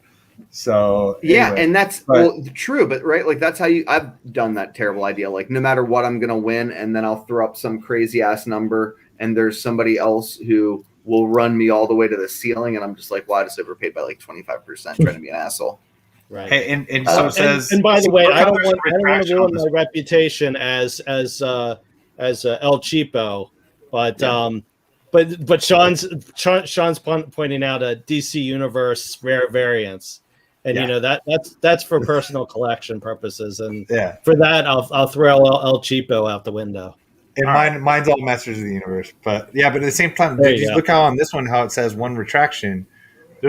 I've had people do that as a second chance offer, and I've been like, screw you, dude, your friend bid me up. You know what I mean? I don't I know occasionally second chance offers come. I have retailer friends that do that who literally have 100 copies of something. But nobody's got. I don't think too many people would have 100 copies of Spawn 174 sitting around. So I don't think that's the case here. But I'm more interested in the retraction now. I rarely do auctions, but I do a lot of buy it nows, and I don't know, maybe half my listings are best offer, and I have been getting a ton of retractions lately compared to what I did, during most of 2020. I think people got money in their account and they want the fastest deal they can get, so they're like fish in a shiny. Is that what they're doing? Okay, yeah, because if you don't respond quick enough, they're on to the next thing. Yeah, I'm lazy on eBay. I don't list stuff every week. I don't list stuff every month. But when I do, I try to make a couple grand, right? So it was less than a month ago. I did 3 Gs in a weekend on some random nonsense. 1,700 of it was unpaid. One was a best offer. Oh, yeah. Like, is this real life? It happens. So, maybe, look, like I sell hot trash at the top of the market. I keep good stuff. eBay is... So I'm a little bit Brian, like... We're gonna let you go to cards now because we got enough comics, I think. All right, let me shout out Ronnie real quick. Ronnie, thank you for the $20 super chat. Much love, brother. In the new relief bill, if you sell more than $600 a year on any electronic platform, eBay, Etsy, etc., you will get a 1099 Section 9674 modification. Blah blah blah. For exceptions for reporting a third-party network transactions. We've seen this. We just aren't educated enough to talk about it yet. It's on our radar to talk about. Yep, for sure. Well, yeah, Steve, did you want to talk about that or no? Well, you're ready? I'll do a little preview, and maybe we can follow up in another week or two. But I mean, I did six figures this past year, and I have not only an accountant, I have a bookkeeper, and I have spent over the past 2 weeks so much time with the bookkeeper and the accountants trying to reconcile what eBay reports on a 1099K to all the miscellaneous reports that they offer on their site, and it is just I feel a lot of I'll say a lot of pity that for people that are just selling $600 or maybe $2,000, that they have to go through this exercise of trying to match up what's on the 1099K with what's in their other system like QuickBooks. It's a nightmare. Listen, I'm in the middle ground with like Sean of enough to get hit every year, but not enough that it's a business, and I just accept it and move on. I'm like, let the government rate me because I don't want to spend the money to fight them because I'll spend more money like what you're saying on the back end.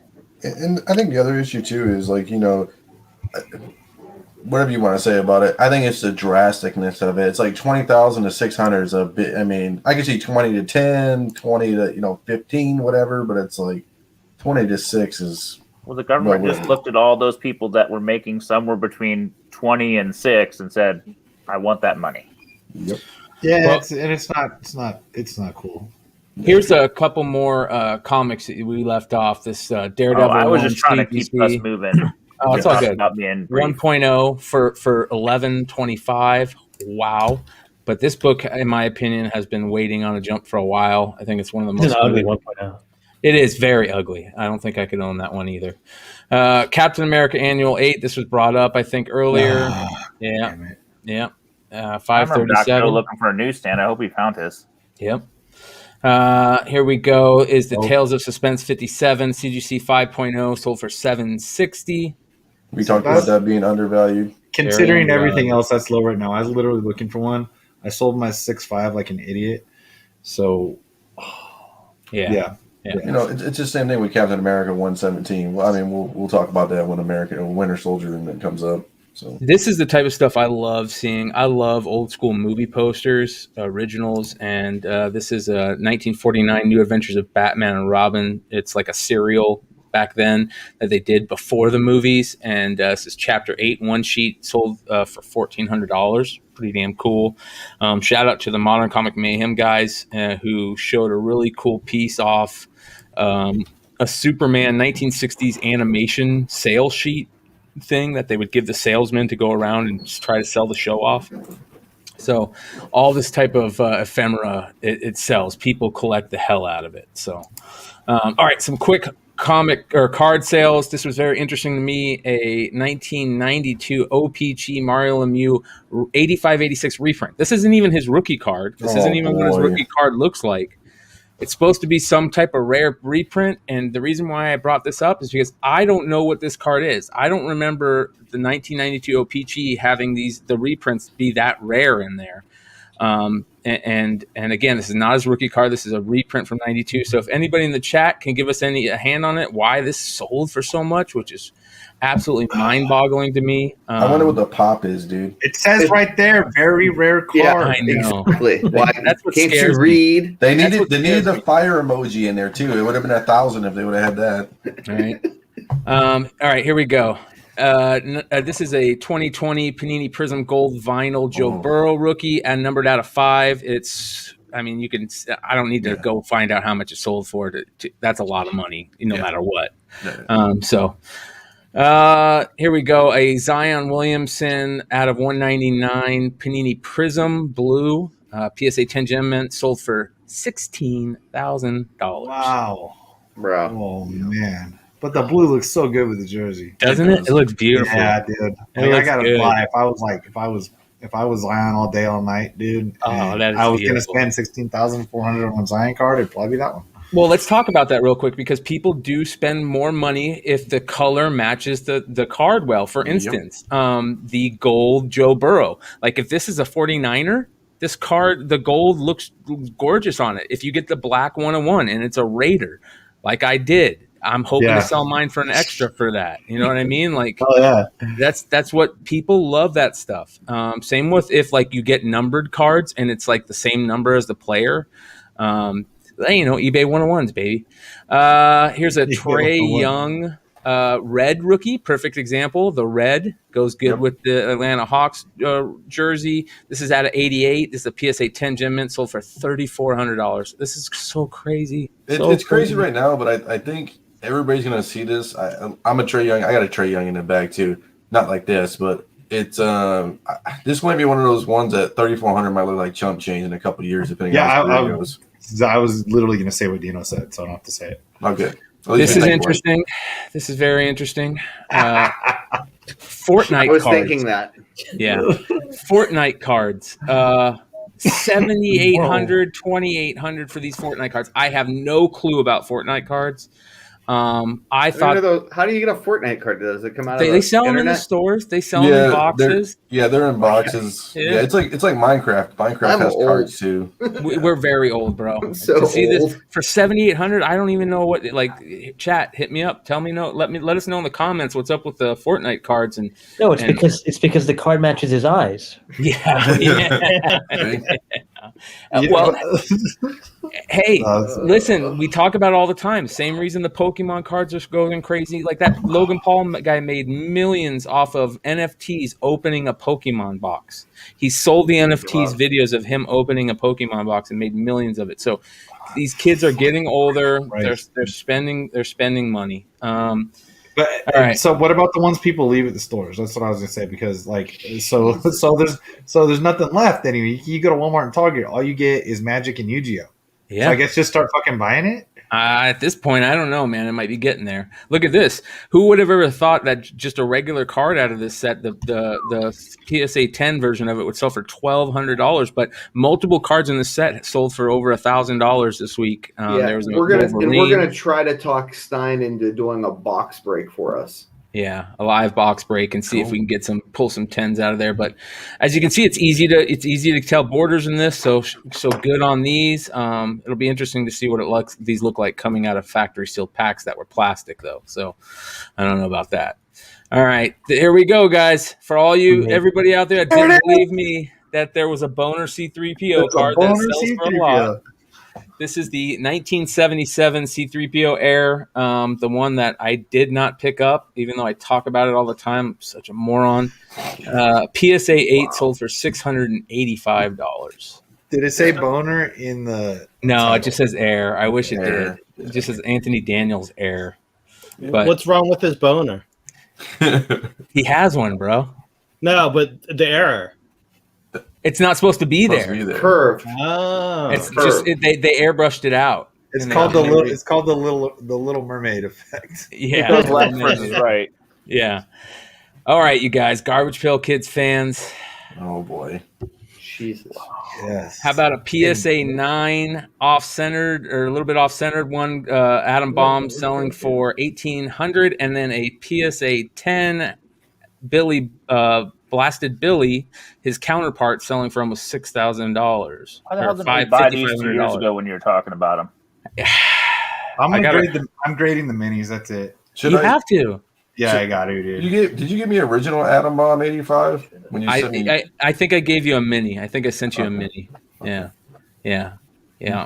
He sent me a mini, so he sent you a mini. Good. My second favorite card out of the first series. My first favorite, of course, is Fry and Brian, but my second favorite card out of that series is this one, Dead Ted, and a PSA 10 gem mint sold for $3,100. I love it. It's such a good card, though. Such a beauty. I wish that art is so good, man.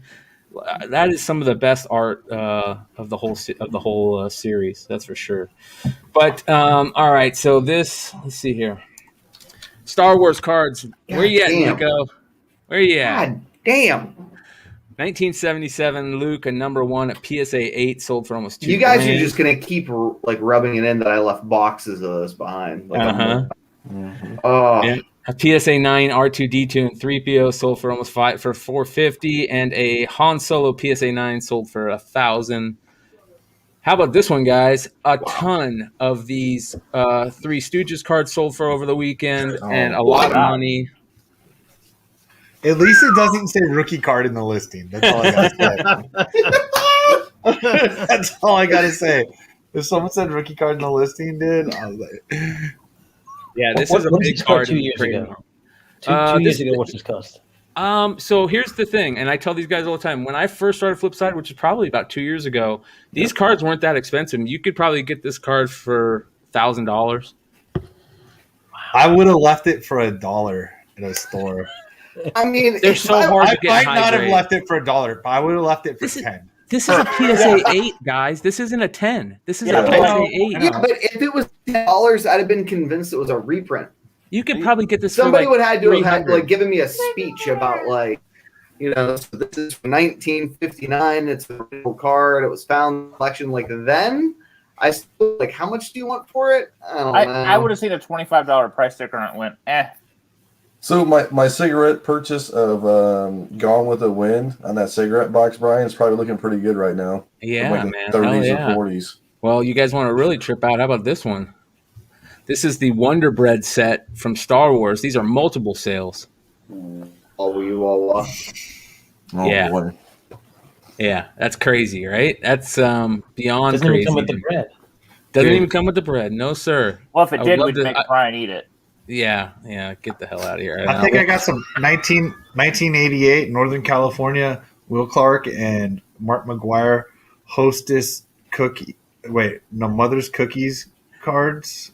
I tried that. I think I'm gonna did it. Whatever. Somebody's got to be dumb enough. Well, I have a stack of Garbage Pail Kid gum.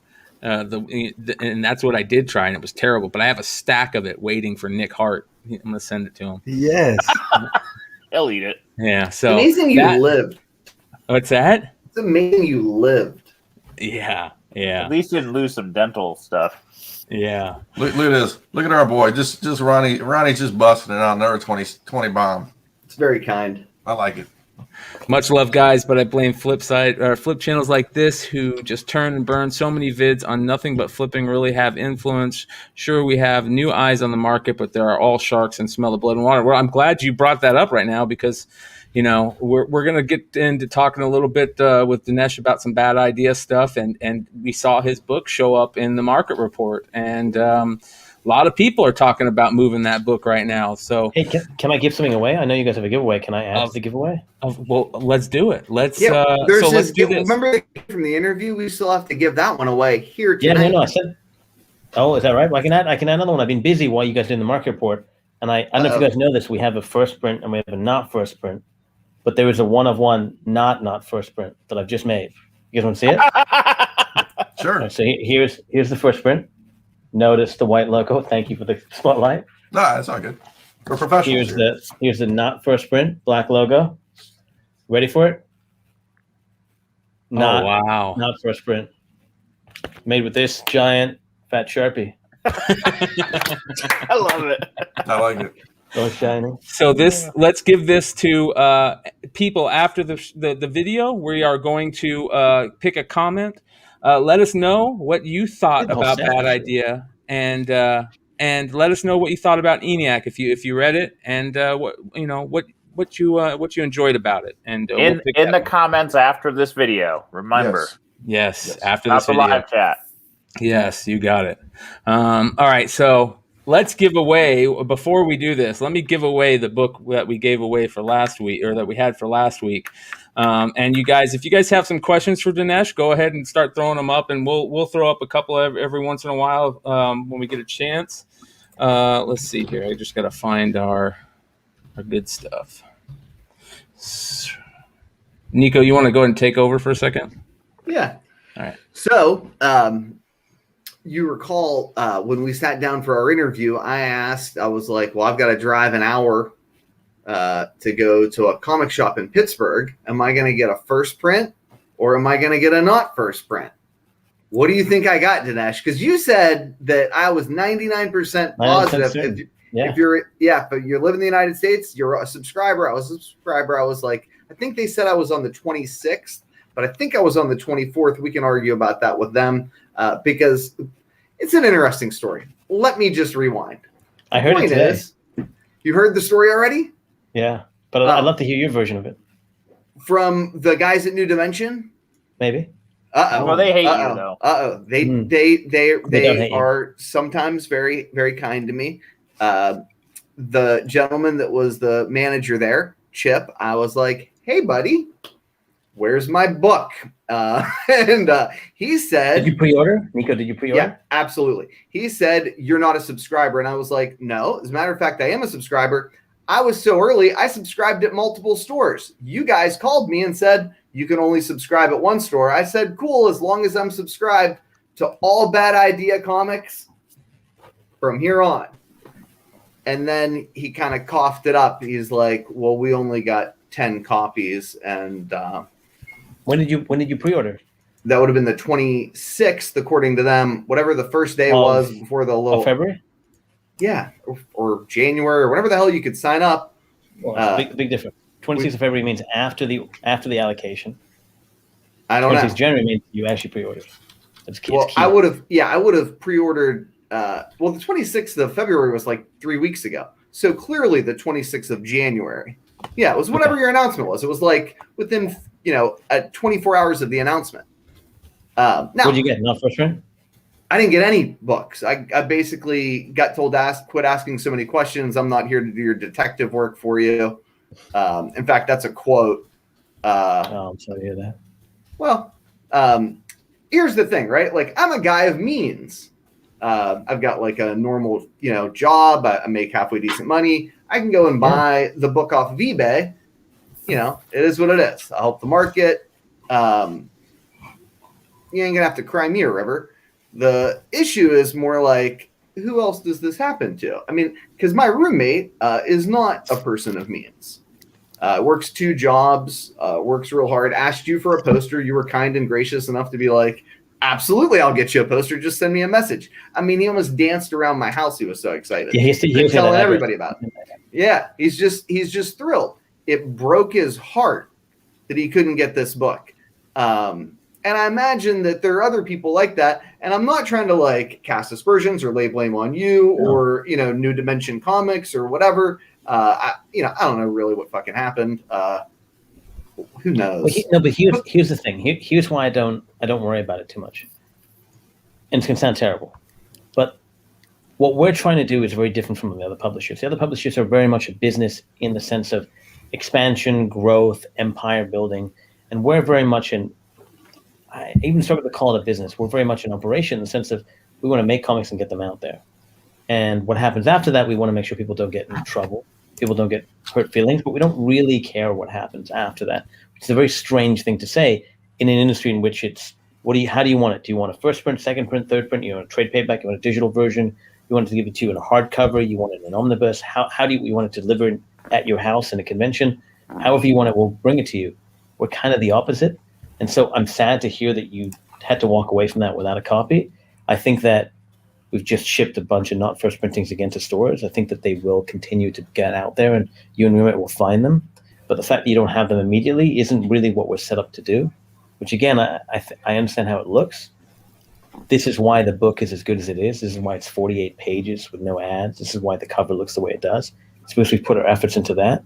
I think that over time we will weed out the people that want the book and will wait for it, people like you, and the people that are just here because they're looky-loos. That make sense? No, but I appreciate the explanation. What part doesn't make sense? Well, the disappointment from readers is that they were promised something by the retail shop. They don't really know who to blame. Did you put money down? Well, you can't pre-order comics and pay for them at the local comic shops here, right? But that's how all subscriptions go. I don't even have a subscription. Rules. I'm sorry. I'm not looking for a gotcha. It's different by store. Well, yeah, there's not a comic shop in America that has you prepay for your sub box. There are. There's plenty. It's not right here. Certainly not in my area. Well, it's not. It doesn't make a difference either way. I'm just curious. I want to know how badly your situation went. But there are many. There's stores that will ask for you have to subscribe to 10 books, put a credit card down, that kind of thing. Mm-hmm. Yeah, it's not like that around here. But the point is, so I don't have a pull box anywhere. Like, that's not my game. So how did you? Because New Dimension is one of those stores. They have a minimum number of orders to pre-order. So how did you pre-order without a pull box? I don't know that that's a thing. I mean, I just called them, told them I wanted every Bad Idea comic from this point forward. I wanted to be a subscriber. They took my name. I was like, what else do I need to do? And then it was over. I've had stores that had you have a credit card for your pull, and then stores that didn't. Yeah, they do both. Yeah, different people do both. So it depends on the store. Probably depends on if you were a good customer before or something like that. Probably is smart to take credit card, by the way, for new pulls. So what did Todd do? What's the next step for you? I don't know. I mean, it's not a big deal to me. My roommate's incredibly disappointed. Like I said, if I, desperately need an ENIAC first print, I can buy one on eBay. But it broke his heart. He's a big feeling guy. But you keep skipping over the part that I'm trying to figure out. So you went to the store, you pre-ordered, your roommate pre-ordered. Correct. Todd said what? Not Todd. It's just the guy that's one of the managers there who's at this their premier store, which is the Waterfront. I didn't get a chance to talk to Todd, obviously, but he said, no book for you. I mean, it was like he basically initially suggested that I hadn't pre-ordered, which was 100% false. And I think it was more like he's had this same conversation with 1,000 different people. He's not trying to have it with me. That you know what I mean? That shop didn't maybe organize their plan well. Yeah, who knows? I mean, they were enough organized. How does it work? Do you get a receipt or anything? If they're saying you didn't pre-order, but you did pre-order. Yeah, I mean, eventually. You have a really good case, man. Well, eventually, the admission was, clearly you pre-ordered, but we only got 10 copies of the book, and you weren't in the first 10, so you don't get them. In the first 10 in terms of pre-orders. Look, correct. I don't want to pull the numbers of them. Yeah, well, I'm not trying to get you to expose what they're doing. The point is, I'm not trying to lay blame on anyone, but I feel like, unfortunately, my experience, my roommate's experience, is probably not uncommon. That unfortunately, like we talked about with the eBay marketing stuff, like not all actors are moral, decent people. You and I are friends. I mean, Christ, Dinesh, I talked to you on the phone before. We message, and when my mother passed away, I mean, I shared that with you. I've always considered you a friend. But what I think has a lot of people heated is that, like I talked to you about in the interview, how many copies of this book are sitting in a back room? I mean, because that was my roommate's concern. He's like, if I see these books on the wall when I go back in there, I'm going to be hot. Are people hearing things like that happening? Have you heard things like that? It hasn't been 30 days yet. Because it hasn't been 30 days, so you can't hear it. Oh, you mean the retailers' back rooms? Yeah. You're saying how many copies in the retailers? I don't know. That's what I mean. Or again, like a lack of sort of like a hashtag evidence. Yeah, people just feel like there's going to be some like, and the hard part is that it's like all of the worst case scenarios are what people are dreaming up in their head, right? Like no one's going to give you the benefit of the doubt. No one's going to give New Dimension the benefit of the doubt. I do, because I'm just not one of those people. I sort of assume. I think there's plenty of people that will. Yeah, you're a nice person, Brian. That's not the American way. We ascribe negative motives to everyone. So, I mean, this person's trying to cheat me. That person's a fraud. Here's how they're going to do it. And let me jump in. You know how all the G Plus fucking CBSI spinoff groups came about? Being assholes. Yep. So there's plenty of them. There's plenty of those people out there that no matter what are going to believe whatever any of us say about anything. And that's not personal to Bad Idea or Dinesh. I'm just saying we know personally we've had so many Land of Misfit Toy people we had to spin off that we could go play in their own fucking group. So there's what 200 shops carrying ENAT or Bad Idea, correct? Roughly. Yeah. Approximately 200 stores. Yeah. So I mean, you can't control that 200 shops. Not even close. Everything that you want. I mean, I guarantee you, many of them are going to play ball. There'll be a few bad apples. I guarantee it's not even bad apples. There's no rule that says you can't put it in the back room. I hope they don't. I guarantee you some stores are doing it. And no rule that says that your subscribers have to get a copy. Right? No, I mean, there's no rule. Comics, right? Just like Marvel Comics. I mean, if a Marvel Comics goes through the roof, a dealer or a retailer or whomever is free to take from their Diamond account however many books they want. And, sorry, we were allocated. You didn't get your, regardless of whether there were actual allocations, you don't get your Thanos 13. And that happens, unfortunately. The only rule that governs that and why we don't have a rule for it is that's the rule of capitalism, right? If you pre-order at a store and they do not give you the book that you pre-ordered because it's a hot book, don't show up at that store again. But it was allocated, right? I mean, it was allocated in this way. The book was allocated 51%. So every store got 51% of their order in first prints and the remaining 49% in not first print. So they had a complete order. Now, not everybody wants a not first print. However, 99% of the stores, and there's only a few in Australia and Greece, that were not able to completely satisfy all pre-orders with first prints. So if you pre-ordered, what I told Nico when I talked to him last week, was if you pre-order, 99% of stores will be able to satisfy you with a first print. So the fact that he's gone now and not being able to get any copy of the book is interesting. It's strange. Maybe there was some kind of clerical error. Maybe something worse. I don't know. Yeah. Nico gets his ass kicked because he's a pain in the ass, though. Well, your buddy Nico, I shoot straight with people, and I appreciate when people shoot straight with me, and some people just aren't really good at doing that. Adulting. And they get really mad at me in comic shops from time to time. You know what I mean? I'll probably be fucking banned from this store hereafter. No, it's kind of the way of the world. Adam Freeman, our head of sales, spoke to Todd today, and he mentioned that you got in there and that there was it wasn't bad at all. He said that you said, hey, I pre-ordered, and they said, oh, but you can't pre-order on the website. And then I heard that you'd gotten a copy, or I misunderstood maybe. I understood that you got a copy, but no, definitely no copy.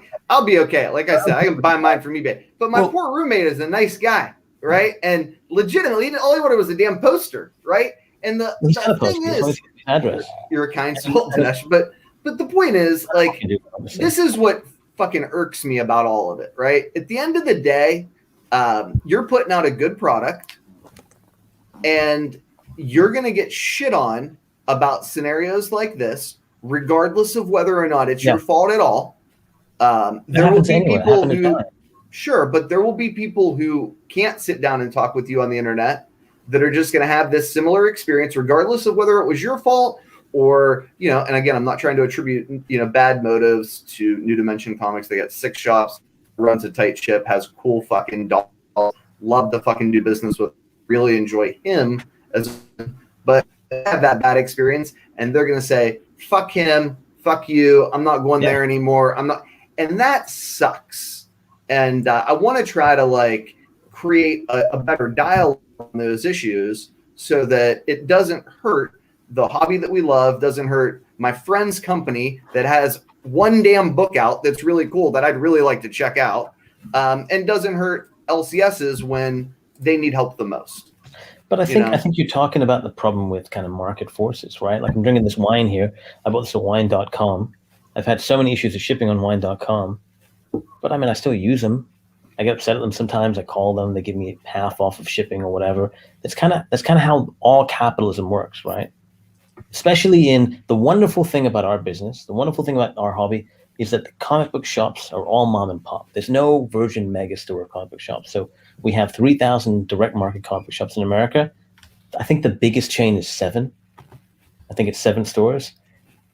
Every one of them acts differently, which causes problems. It means all of them have their own rules, but it also means all of them have their own benefits. And so Todd, for instance, has perhaps the greatest, I don't know if you guys know, it's the greatest warehouse of comics in existence. I mean, he is obsessed. You know this, Nico. He's obsessed.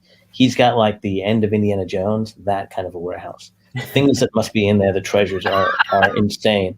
He's so full up on comic shit that he's moved over to like this disgusting floral tasting craft beer nonsense. He's got a warehouse of that garbage too. Yeah, I don't understand that, but he's some major cool books. My thing, I guess to add the thing, so I passionately call myself the CEO, but if I own a comic shop, and I'm just gonna say, I'm gonna play devil's advocate here, and I'm gonna say I'm a shady comic shop owner, right? I know that we just saw on the market report. What was the 9.8 going for? 700? Is that what we said?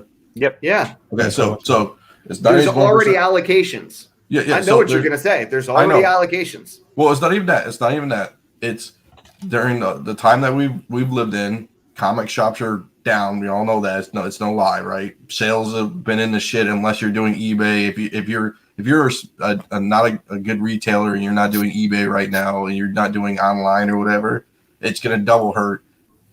The little seed in the back of your mind that says, "Hey, if I got 10 copies, I'm holding 5 in the back, and I'm going to do 700 a pop, and it's going to be." Fuck that. You're holding 10 in the back. Well, I know. No one gets a copy, right? You're not, because if one of those guys with the 10 is your guy buying 30 books a month, he's your bread and butter. Yeah, that's what I'm saying. Yeah, your high end guys are getting it, and the guys there are guys with 50 subs a month, and we are not them.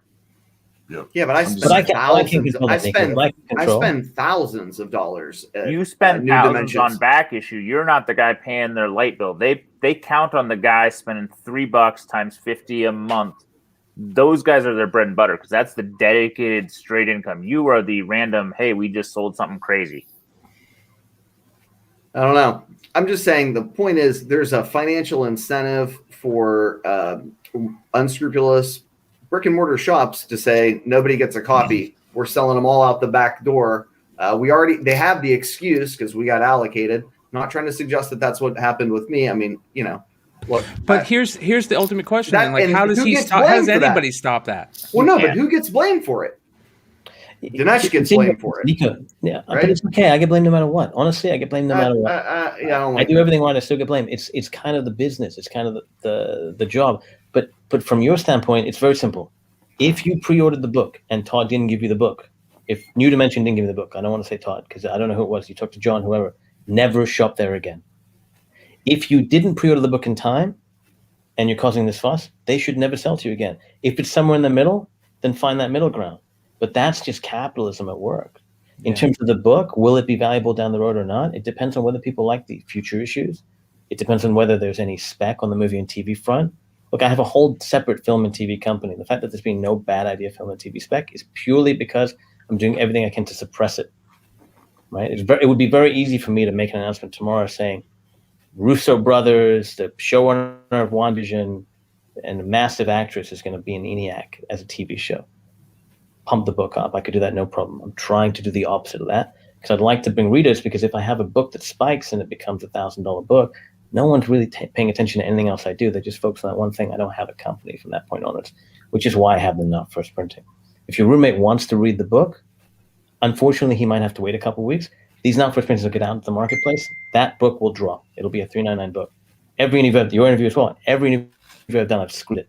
Do not pay more than $3.99 for this not first printing. I'm going to get so many copies out there. The first printing, that's on you. There's not a lot of copies out there, reasonably. I mean, it depends how you think about it. Is it going to be a thing? It's not for me to say. I'm too close to it. But if you want to read it, I'm going to make it available. I've seen a couple comments talk about, what have people been saying about the book and reading the book. And here in Phoenix, a couple of the guys on the channel are here in Phoenix too, and each one of them said that they got their books, they read it, it was good. I haven't heard one person not talk about the how well made they are. So you are getting quite a bit of as much positive reaction as you're getting negative reaction. What are you hearing right 48 now? 48 pages for $4 is a hell of a deal. Yeah. What are you hearing right now that people are enjoying the most out of this? Look, I'm looking at the comments, and half very positive and half very negative. I'm looking at, I think it's a store, probably not one that is part of our distribution. Unfortunately, we get some people that are upset. They have sour grapes. What I'm seeing is, I can tell you, the Thursday morning that I woke up after ENIAC 1 came out, I had over 100 emails from retailers. In my entire time, 10 years, a bad idea. I did not have that many emails combined from stores saying to me, oh my God, this was an event. We had all these new customers in the door. This is amazing. We had one or two that were a little upset they didn't get enough copies. Certainly, there are people like Nico that haven't been able to get their copies. I'm confident over time, they will either weed themselves out or they will get copies. I can't really do much about that. It does affect me. At Valiant, we did everything we could. You have to look at it from that standpoint. Everything I could do to make that work didn't ultimately work. This is a point of view in which we're going to do what we can to make great books, and the rest will have to follow. But fixing the industry is not something people can yell at me all day long. Fix the industry. I'm not gonna, and I can't, even if I wanted to. But I don't want to. For me, one of the comments. I don't know how you're going to explain this, but it's okay. One of the comments is like one of the rules, because I know I was in the background on Nico's interview. One of the rules was talking about having the poster, the frame up for a year. How do you validate that? Do they send a picture to you every day, or how does that? I mean, how do I police it? Yeah. No, it's not. It's just the same thing as Nico's talking about. I can't police it. Sorry. Good faith, right? You act in good faith. You hope that other people act in good faith. It really is sort of like the nature of it's a social contract, and don't get caught. I get texts and we get tweets and that's cool. Messages from people all the time. Hey, I went to the store. We'll ask them, hey, was the poster up? Was the dump up? Or they'll say to us, hey, by the way, the poster was up. That's helpful. Okay, that's cool. I mean, people are just curious in the chat. It's just interesting, It's just a rule that's kind of, I wouldn't say odd. It was just, I'm saying it just, I understand it. I just want to make sure that people understand. All the rules are way past egregious in terms of what any other publisher is doing. Way past, and that's not that's a thing we're doing cognizantly. We had one retailer that broke a rule very publicly, and we had to ban them. I wouldn't be surprised if there's another one that we haven't been able to catch. If they keep doing it, we'll catch them. That's kind of how it's going to have to work. It can't be policed to the point where there's an entire task force. Unfortunately, it's not realistic. It's kind of hard to police that when you have flippers out here who are getting the book and that are putting the book up. It's kind of like putting up that apple, that forbidden fruit. That's really hard to do when you have the flipper mentality in our industry. You see people making $125 off a book. That's a lot of money. So you can't police that. And I know a lot of people have been saying, it would be nice if they everybody abided to the rule, but not everybody's going to abide to the rule of 30 days and not reselling that book. Unfortunately, that's just. But if we catch them, they're out. Yeah, but the problem is, man, is that a cool try. It is. I respect the hell out of it. It hasn't been done before. I haven't heard anything out of it. But the problem is that how many people are it would be nice if we policed comics ourselves a little bit better, I guess that maybe that goes along with the whole honesty in comics thing that we try to talk about, and trying to figure out ways to police it better, because you're right, you can't save the industry, but you can't talk about it. You can't talk about some of the things that aren't that great. It's also this is a common conversation within publishing, right? Everyone in publishing talks about how to save the direct market. I'll tell you, my point of view on that is very different. My point of view is that we should not break the direct market. We're the only ink on paper business that has grown. We are incredibly stable. You're looking at the sports card sales that you saw today, trading card sales across the board. They're insane, absolutely insane. That is a crash waiting to happen. I don't know that comics is a crash. Even the huge gains we've seen in the pandemic, we might sustain. We might see a year or two of flattening, but we're probably not going to crash in the same way. That is a really, really healthy market, and we should all protect that. Are there bad actors on the fringes? Absolutely. On all sides, retail, consumer, publishing, all of it. But overall, I think we do a good job of policing ourselves. We can always do better, but I think I think if we look at it and we only look at the problems, and I hear them all the time, we're ignoring the fact that we have something that every other ink on paper business is incredibly jealous of. Yeah, and please, if we haven't done a good job of saying thank you for showing up on like the worst fucking panel of lunatics in the world to answer like Q&A questions from a guy who usually takes 30B depositions of fucking corporate designees before he crucifies them before a jury of their peers in a federal courtroom. We're appreciative. And I mean, it means a lot to answer these kinds of questions. I think having these dialogues that you're here to have these dialogues means everything. Dude, that's what we're here for. These are the conversations that are happening with or without us. I'd much prefer to have them with us. And if people don't like the answers, then that's okay. But hopefully some people understand. There's always going to be some people I don't like the answers, but in all reality, what I can say to them from a person in the Flipside group is, you guys got to kind of back off a little bit sometimes, because sometimes you're just not being fucking human. You're not being an adult. So that's ridiculous. We kind of play that around too much. We play around the troll idea too much. But what I will say is anytime there is somebody that's trying something different, trying to do something a little bit out of the box, we got to give them a little bit of respect, and I appreciate that you did that, man. So thanks for coming on again too. Can I end on one compliment to you? Because my kids rarely care what I talk about on this show, and I told them I've got the guy that brought Bloodshot to the movies with Vin Diesel, and they said, "Holy!" They're like, "That's awesome, Dad." So, you want to know how amazing that experience was for me? This is that experience for me. This morning I woke up to maybe 100 texts saying, "Oh man, my condolences, I'm so sorry." And I had to reply to the first one, "What are you talking about? Why is everyone, what the fuck happened?" Can I swear? Sorry. Fuck yes, dude. Yeah, I just stopped that shit. They would let me on every week if not, dude. All right, so I was left freaking the fuck out. I was like, what the fuck happened? 100 people are like, "Oh my God, I'm so sorry." Not a single one of them is telling me what's going on. And I reply and I go, what happened? They go, "Oh, you didn't get nominated for an Oscar." Because we were on the short list. And I was like, "Are you joking? I'm short for an Oscar? What's wrong with you?" But then it dawned on me, this is amazing. People are telling me, "Oh, I'm so sorry you didn't get nominated for an Oscar for your Vin Diesel action movie that no one saw in the theaters." Amazing. But then again, that's problems. That's our hobby, man. That's the kind of amazing situation that this hobby puts us all in. Hey, my kid watched that way more than the DC movies. I'll tell you that. He's watched it 3-4 times. I keep seeing comments about, am I affiliated with Key Collector Comics? Can I just tackle that? Because that's a great point. Sure. Yeah, let's talk about that. Yeah. The last 2 interviews I had, someone said to me, "Do you own Key Collector?" 100%. I don't own Key Collector. Everyone knows you don't own it. Yeah. 100% I'm not affiliated with it. 100% I have no stake in it. I have no say in it. I have no business relationship, no partnership, no payola, no sway, nothing. Well, I think people. I mean, I read an article back in the day. Remember when Valiant and Key Collector kind of made a partnership? We let them. We did something in the beginning. Remind me what it was. Oh boy, it was. I'm not gonna know verbatim. It was like Valiant and Key Collector, because you were talking about with Nick. Nick had a great asset, and he was going around. It was like the origins of Key Collector. I think it's valuable for our business. Yeah. Let me hold on one second. Let me actually pull it up. And for the record, they say it's Adam with Key Collector, not you. So Adam did a little work for Key Collector a couple months ago. He and Key Collector are no longer in business together. This is my relationship to Key Collector. I'll walk you through my whole relationship. It's very quick. I was at I think it was New York Comic Con, the year that Key Collector had launched. I was at the booth. I needed to pee. Ran to the bathroom. Walked by the Key Collector booth. Someone handed me a flyer. Took the flyer. Walked over. Needed to pee. Looked at the flyer. This is amazing. Walked right back to the booth. Didn't pee yet. And I said, "Tell me about your app." He told me about the app. I said, "Hey, can you build like a want list, like a wish list?"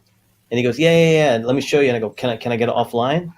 And he goes, "No." And I go, What's the point of that then? He goes, "What do you mean?" I said, "Look at that booth over there." He said, "Yeah." I go, "What do you see?" He goes, "I see comics." I said, "I see 10 people, and they're all holding what? They're all holding crummy little pieces of paper with want lists. If you can build me that in an app, if I can put my books and I can just go through the loan boxes looking, that's going to change the business. That's what we all need. Everyone here needs that. Do that." To this fucking day, he's not done that. It pisses me off. It's the one thing he could do to help us all. An offline day, I can just put my list down, download that offline, be able to look at it. I like Key Collector as an idea. Don't love a lot of the ways they run it. Sometimes they give us a lot of love. We were on the Hot 10 for a long time. Sometimes they don't care about us. ENIAC 1 not being mentioned on the Hot 10 at all. I think that's a bit strange since everyone else has us on the top 10. But they're their own business. They run it themselves. They do. I don't want to say anything good or bad about them, and I have plenty to say on both sides. Yeah, so I actually talked to Nick, not super regularly, but kind of regularly, whatever. When he's in a good mood, and that when he's in a bad mood. I've never caught him in a bad mood, but you were lucky. Yeah, you never can't tell, but maybe I just don't. The point is, this is because I didn't even. I was like, I don't know, not like. I try to talk about like comics and movies and cool shit, not like people or whatever. And he's like, I don't know why everybody acts like I'm in business with Dinesh or that Dinesh owns Key Collector. If I was in business with Dinesh, he's like, I'd have had a press release. Dinesh is a hell of a mover and shaker in the business. I'd want everybody to know that. Yeah, he had nothing but nice. What are you talking about? That's nice. You. Don't act like you're not. Yeah. Get out of here. Nice things to say about you. I just said he was in a bad mood half the time, and he was saying nice things about me. I feel bad now. Yeah. Well, fuck, dude. I mean, heavy is the head that wears the crown. Anybody who suggests that he does not have the fucking market on lock, regardless of whether he wants to or not, he fucking absolutely does. That's my favorite part of it. He doesn't quite understand who he is. Yeah. It's quite endearing. It's quite endearing. Yeah. He's always, whenever I talk, he's always talking about CBS. You enjoy that same, you enjoy that same level of humility. I don't know if that's just for me, but yeah, I swear, yeah. But we appreciate it. We really do. That's nice. Well, you guys want to move on to pickups? I do. I want to. Before we do that, I want to thank everybody that watches us and that participates in the chat. We appreciate all you guys. Thank you. Yep. We're trying to do our best to bring these guys to you that are important people in our industry and that are doing things out here. And thanks for being part of it. We're going to give away this book real quick. What we have to give away, we have a couple things. So we are going to give away the books that Dinesh put up tonight. Next week, you guys to win the book that he made, the one of one, eBay one of one. You guys need to comment in the comment section of this video. Tell us how the show was and what we are doing that you enjoy, what we are doing that we could do better. And thank you for doing that. I'm going to add too, he had a second book on the interview show, and one of the comments was, hey, it'd be cool if the 5 people could sign the book at Bad Idea, and then we can get it slabbed and stuff. That was on the conversation show. Well, it might be possible. We'll have to throw a couple jabs out in that as well. You got the rules worked on that one? What's that? What was that? It was whoever got the most thumbs up on their comments. Oh yeah, so we're gonna have to. That was for the books during the interview, right? Correct. So these right here, this is for the From Flipside from last week. This is shout out to Wanted Comics and John Gallagher and their great haha #2 variants with the amazing homages, the Joker homage and the Chamber of Chills homage, right? So much love to them. We're giving out the variant and the trade, and here we go. Let's do it. Shout out to YouTube Random Comment Picker, who is definitely amazing. Here's your winner, Skagway Comics, with the comment, awesome show again. You guys rock. Even Nico's bragging was a good story about fell over when I saw that haha #3. There we go, Skagway. I think it's for #3, not #2, by the way. No, we're giving away #2, but we premiered the haha #3 during that show. Yeah, he doesn't even have those in hand yet. So shout out to Skagway. How are the duck rules? Skagway Comics, good peeps over there.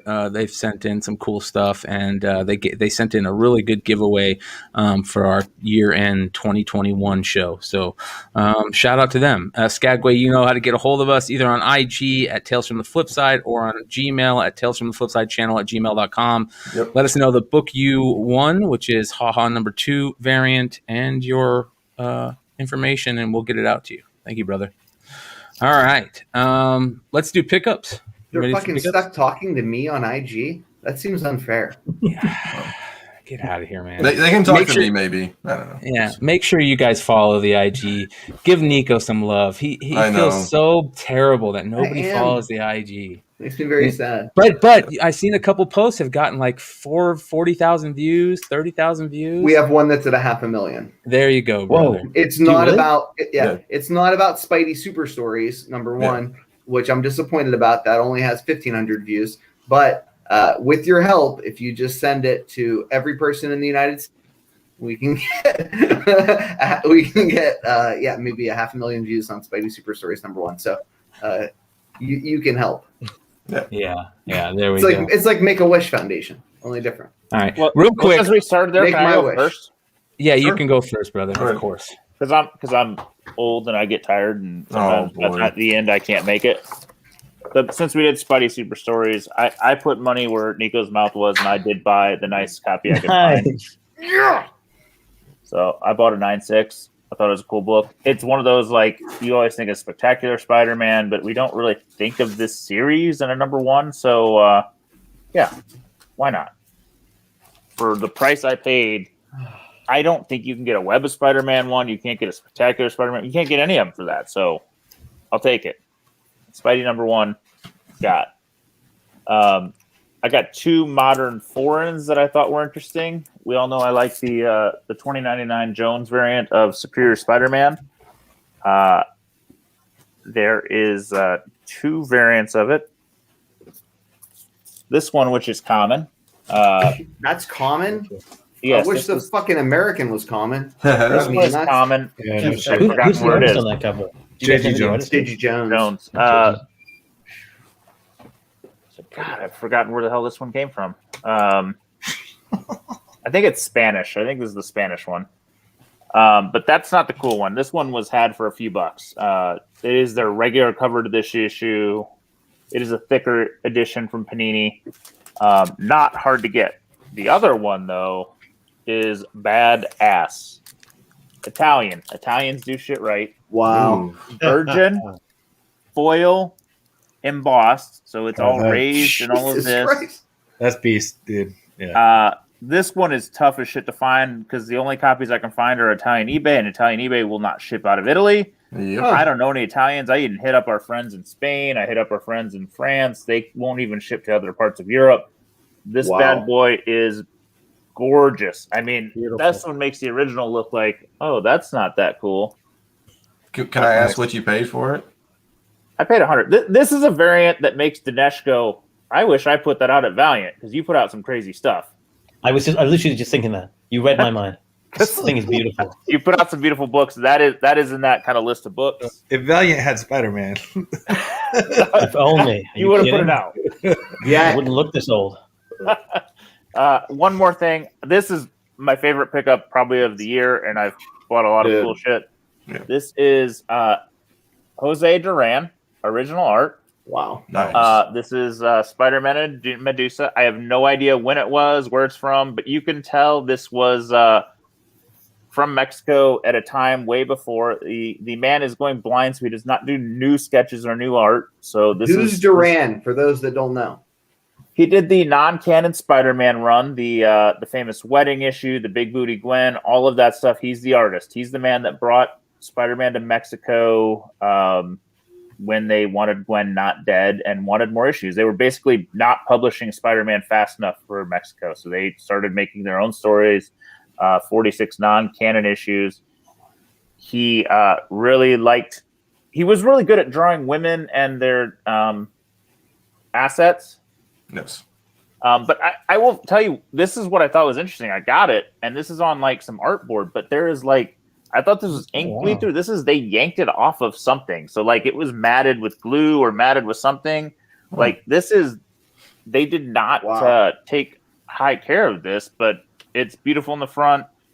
You know, it's not an artist in America in the 70s. It's an artist in Mexico in the 70s, you know, doing art. So I have never seen original art up. I talked to Matt Roybal, who said he has seen one other item of original art, and it was the original sketch to the prints that he does for the Spider-Man wedding issue. So this is the second piece that any of us have seen, and I was happy to grab it. Kind of as somebody said, Steve said, you see an auction up with the best offer and something you want put an offer in fast and grab it. That's what I did. But like Rob says, the Big Booty Gwen artist, right? Yes, definitely the Big Booty Gwen artist. And the CGC won't put that on the label. Damn it! And now Big Booty. That's not a joke. That's been attempted. That's not a joke. They're not throwing on the label. Really? Yeah. Will CBCS? Will PGX? Oh, I don't know. Extra $6, tuck it in the middle of the book. Right? You know what I mean? Lap dance money, PGX. I guarantee you get some good shit. I have a CBCS of it, and it did not have Big Booty Gwen at the time. But maybe we can persuade them. Maybe we'll get Steve on at a show one time, and we'll call Steve. He'll get taken care of for us. Rob put it on the entry form, man. They wouldn't put it. Who's up next? Anybody up next? Maybe go in order. Let's go in order. Let's go in order. Crap, I picked up a Conan 1. It's nice. I mean, I did well. That's an underrated book, in my opinion. Yeah, I think she's gonna go. I grab these every chance I get. I paid like $10 a piece for them. They were called $100 or is about what they go for on eBay. I'll take First Homelander Boys 3 for $10 all day long. $100. Hold on, $10. Oh yeah, that one's tough. I couldn't find the ones anymore; they're all gone. But Valerie, yeah, I wish I could sing. $25. First Buffy. $20. Yeah. Panera. 60. I think I got them down to 50. I don't know. Dennis was standing there. We were talking. I had to buy something from him just so they let me hang out. I paid $125 for it. I think it's a 90. It's a 9.8, which is kind of a shocker. And what else? Now, Dennis was super kind to me. This is the stuff that he was kind enough to sell to me. The Zero. Oh, look at third print, right? Third print. Gave me the deal of the century on this one, our buddy. Whew. Don't we wish we bought more at that shop that you guys kicked out of? Yeah. I can go back. I'm waiting on this sub to come back. Can you get your guy to go buy me that Ant original art? I don't know. I have a hard time not throwing retail shops after once. Usually my first trip is just they don't want me to come back after they figure out what I did to them. I have the same problem with women too. But jeez. We're gonna get canceled. It's gonna be awesome. Terrible. We can't get canceled on YouTube. All right, you ready? So this is the coolest thing that I grabbed. Do you guys know what this is? No. Get the fuck out of here, Steve. You don't know what this is? No, I don't. What is it? This is an original Jim Lee suit number 1. There's an unknown number of copies of this amazing freaking book. There's one copy on eBay. It's a 9/2 signed. It was a Make-A-Wish Foundation project, right? Ooh. Oh. So they commissioned it. Now the question is, who is Scout Noriel? Like that's a misnomer, pseudonym, alias, call it what you want. People know who that person is. It's like a closely guarded secret or a not so closely guarded secret, but they've never came out publicly and said, hey, it was me that had Crohn's disease. The Make-A-Wish Foundation made this comic for me. It is unquestionably the rarest Jim Lee cover, without a doubt, and impossible in high grade. And I feel like wow, yeah, and that's a promo comic essentially, is what you're saying, right? Yeah. I mean, that's like a Superman, right? Yeah. Incredible. I hope we get this guy on somewhere someday. Are the interiors? Is it a whole new story inside as well? Yeah. Who drew the interiors? Eddie Nunez. Wow. So is that a new character?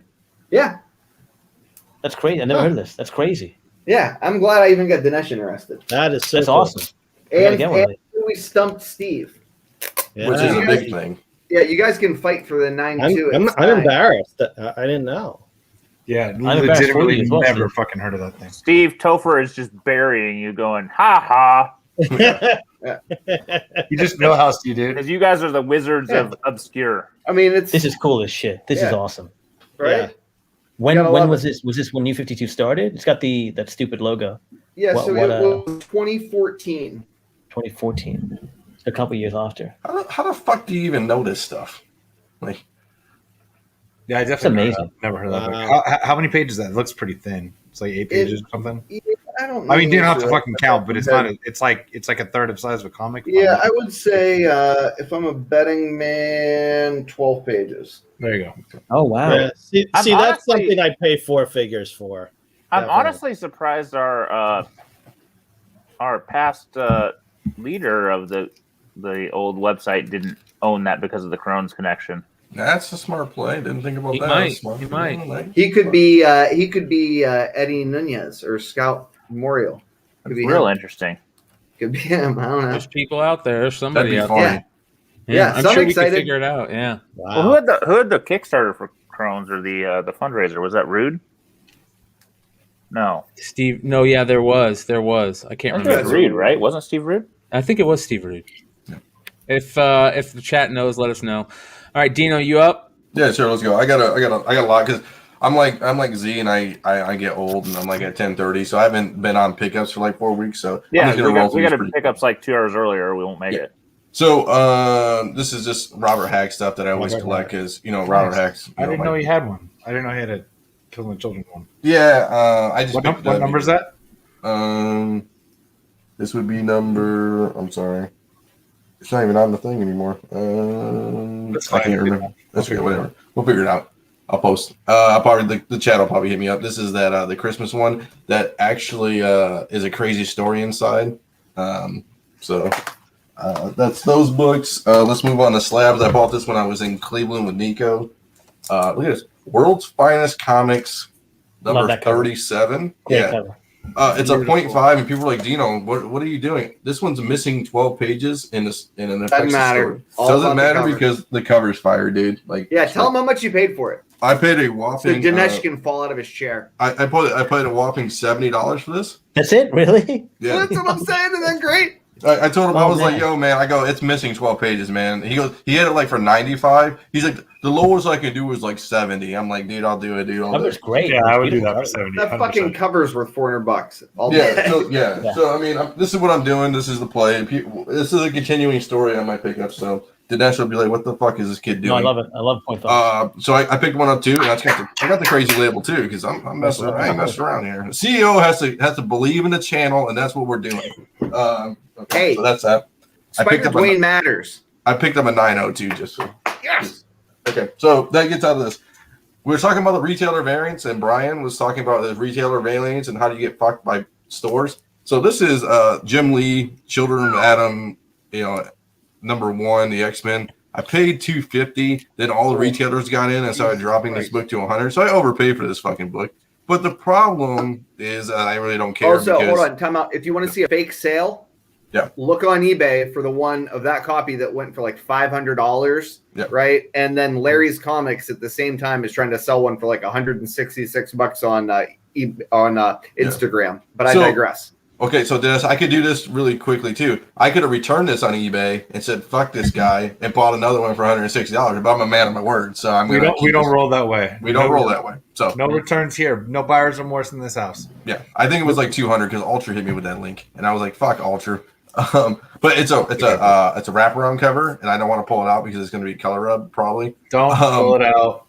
No, fuck you, lady. You really want me to? Don't do it. No, don't pull it out. I said. I said don't pull it out. Okay, you good. put it in the box. That's pretty cool, you there. So I don't. Okay, so here's the thing too. I don't really care that if it gets a 9.6, 9.8, 9.0, 7.5. It just brings me back to X-Men back in the day from X-Men, like the comic or the cartoons and stuff. So I'm gonna get it graded. I don't care when it comes back. Something Killing Children's number 13. That's what was number 13 on that. Also, when Dino's buying PC X-Men books, my heart flutters a little bit. Thanks. It's a beautiful day. Really. Yeah, it's 100. Now let's go to some mostly old school shit. So I got one of these back. Look at that Showcase Metal Man. I got it for like $70. It's kind of ripped. Yeah, you stole it, dude. I stole it. 70. So this is all the 70. Yeah. Damn, dude. Yeah, you don't want to see me out here, man. He did so good at the con. It was unbelievable. This is my only competition. Is my reflection. So, like that. Jim Comics number 1. I saw this and said scarce. I mean, I had to have it. So I didn't pay $100. I paid $75 for it. That's unbelievable. So eBay HTF. Yeah, pretty much. So this is the only run of Jim Comics. This was the only issue to come out of #1. And obviously it's bonded. It's got a lot of stuff going for it. It's kind of, it's golden age. So an early fire emoji. Yeah. Early fire emoji. I like that. Yeah. I'm gonna save this one for last because, and I picked up another hat cover. This is just Robert Hack does crazy old school stuff, and this Blade Runner Origins just fits well with his art. Some of the stuff just looks wonky, but this actually looks like fire. So I'm gonna probably grade this one too. Oh, that's nice. I just collect a lot of Robert Hack. That's my guy. Great movie, great book. Thanks. I picked this up for $70, and people are gonna be like, "Dino, what do you mean you picked it up for 70?" Yeah. So, it's missing pages though, but who cares? I can't find these books anymore. I really can't. Yeah. Like, you got to slab it, get the 0.5. I mean, yeah. A 1.5 I think sold for $700 or something Sunday. Yeah. So here's a glitch in the Matrix. It's not. I got another one for $70 too at the same con. So I'm not. It's missing 7 pinup pages, but who cares? I don't even care. It's whatever. Just get the 0.5 before Spider-Man 3 comes out. Don't throw them like that, man. That's fine. Don't worry about it. We're good. It's already missing pages, so it doesn't matter. So this is the creme de la creme, though. So this is Weird Horror 7. Me and Nico, I told my lovely wife who was over there, and I go, hey, go get Nico. I want him to come look at his book. So Weird Horror 7, there's about 3 other books, Strange Terror 6 and Weird Horror 6, maybe, the other Mona Lisa cover. So I looked at it, the guy wanted $250, and I'm like, I mean, he had a couple other books, and I was like, do I make the long play there and buy a couple and get a discount? He's like, well, I'm only going to give you 5% off. So I'm like, ugh. So we looked at the book, heavy staining, right, Nico? It was heavy staining. I got it for $215, all said and done. I've never seen this book. Like, you're not gonna get another, dude. I know. The rest of your life, you'll probably never see another. It's a great purchase. I know. So, and the funny part is, we looked at this book, and then 2 days later, Nico, it's like the crown of IG. It's just rolling on IG. People are like talking about this book, and it's not because I posted it. It's just people. Yeah. The creme de la creme golden age collectors talking about this book. Yeah, so. I think they're making a run. There's like half a dozen covers by that artist. I think people are trying to make runs on that particular artist's cover work. Which I didn't is throw that like one because it was line important stuff. So that is my my pickups. I'm gonna have fire pickups. Steve, you got anything? I got something. I'll do a couple real quick, and then I've got a box open. So did you know? I remember when these came out, and I regretted not picking them up. I finally got them. The 6th and 7th prints to Spider-Man Deadpool 1. I mean, how many retailers ordered those, right? I mean, just nice simplicity there. This book's on fire. Well, I wouldn't say this book's on fire. This is the Graham Crackers version of Masters of the Universe one. But if you have the gold foil one of the regular cover C, that's on fire right now because of the Invincible preview.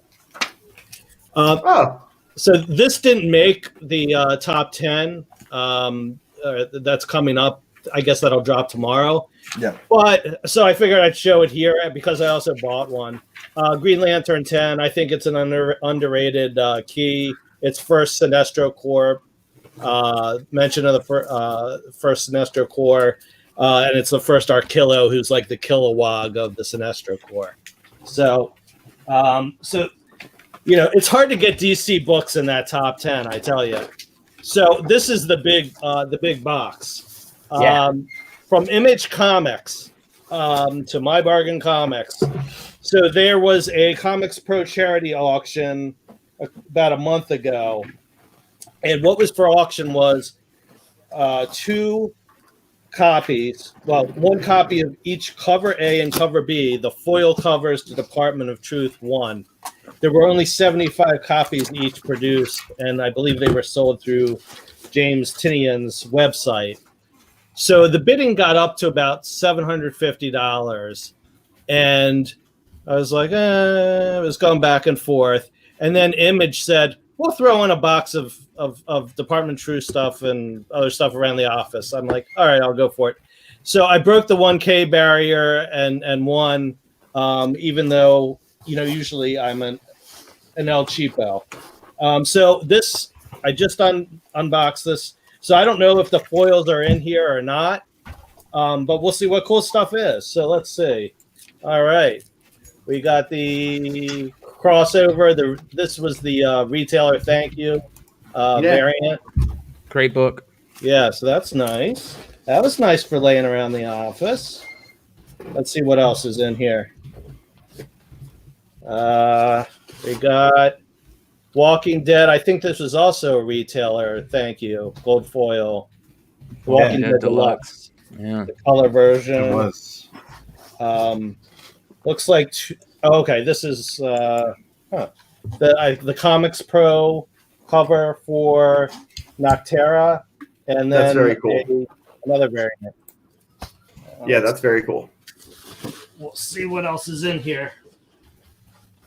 I love that this was thrown in on a charity auction. Yeah. Very cool.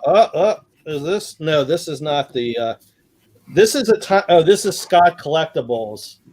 Oh wow! Department of Truth 6. Issue 6. I've never seen that before. That's awesome. You got that? Yeah, I have no idea what that is. What's that character's name again? Starface or something like that. Starface killer. Starface man, right? Yeah.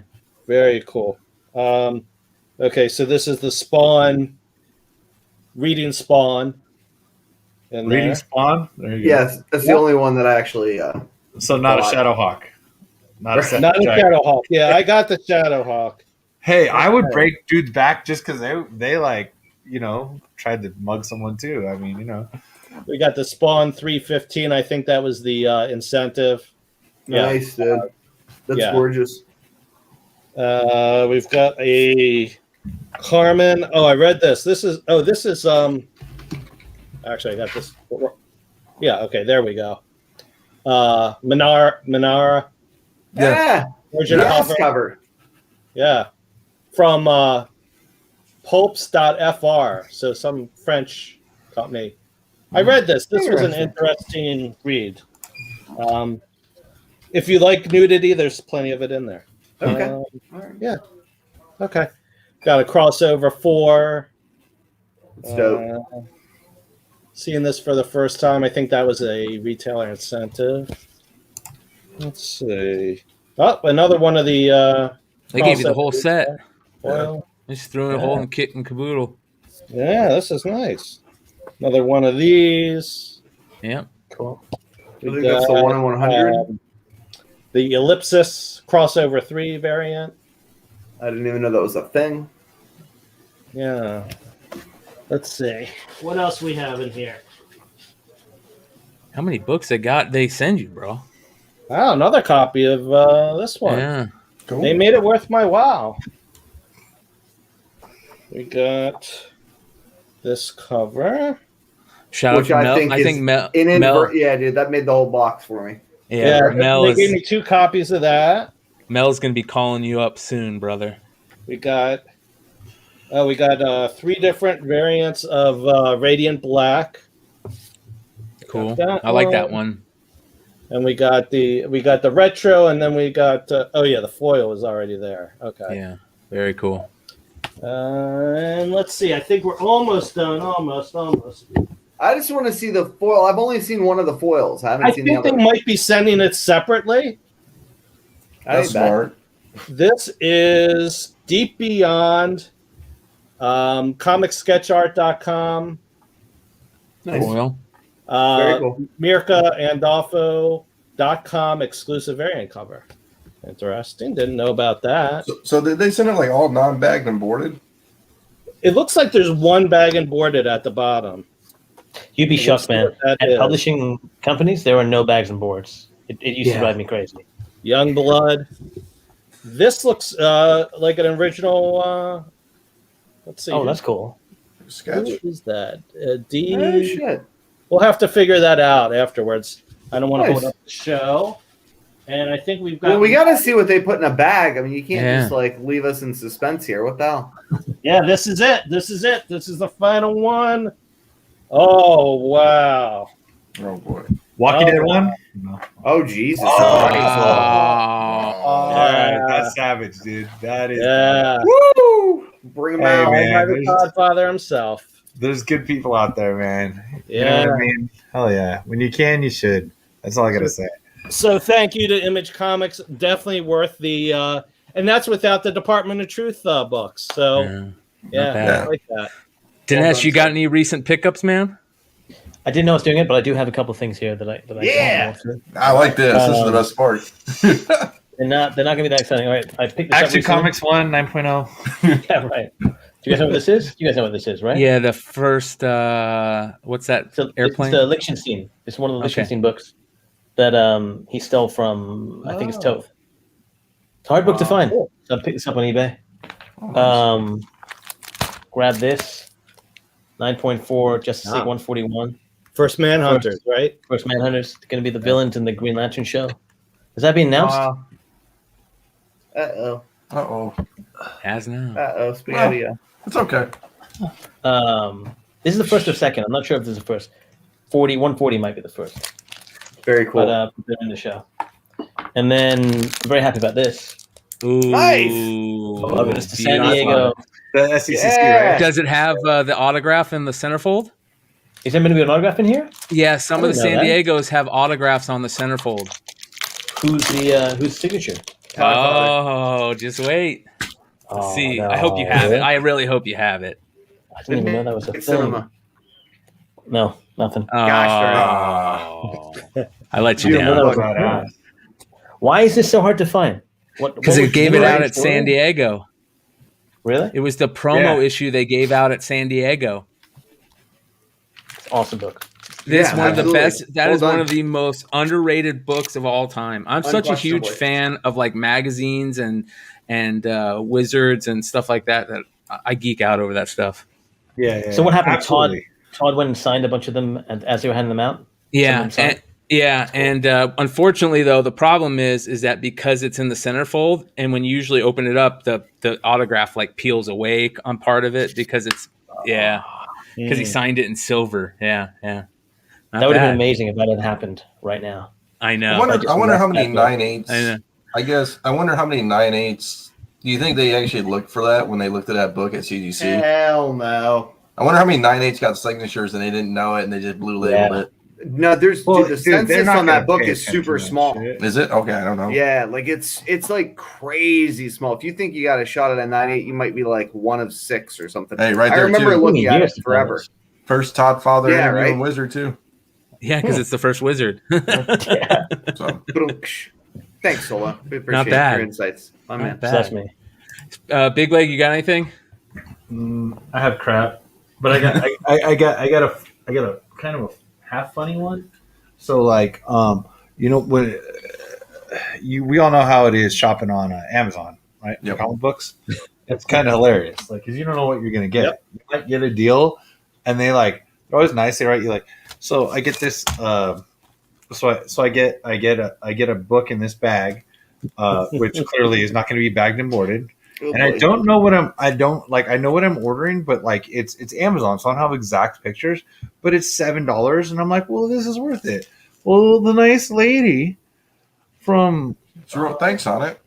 the nice lady from Half Price Books in Dallas wrote thank you on there. Well, what was inside was getting destroyed, and it was already destroyed, but it was a Spider-Man India. Oh, that's awesome. Yeah, and it didn't get in any better shape when we here, but it's the autographed copy, and Wow. I just I thought I might as well give it a whirl.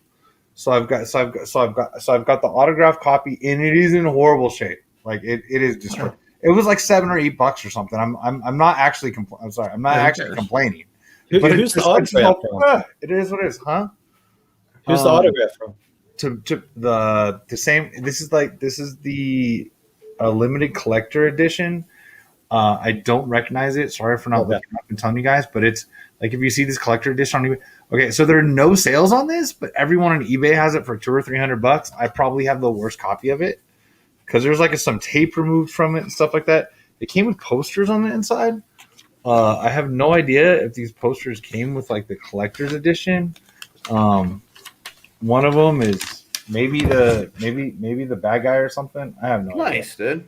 I have no idea. That's awesome.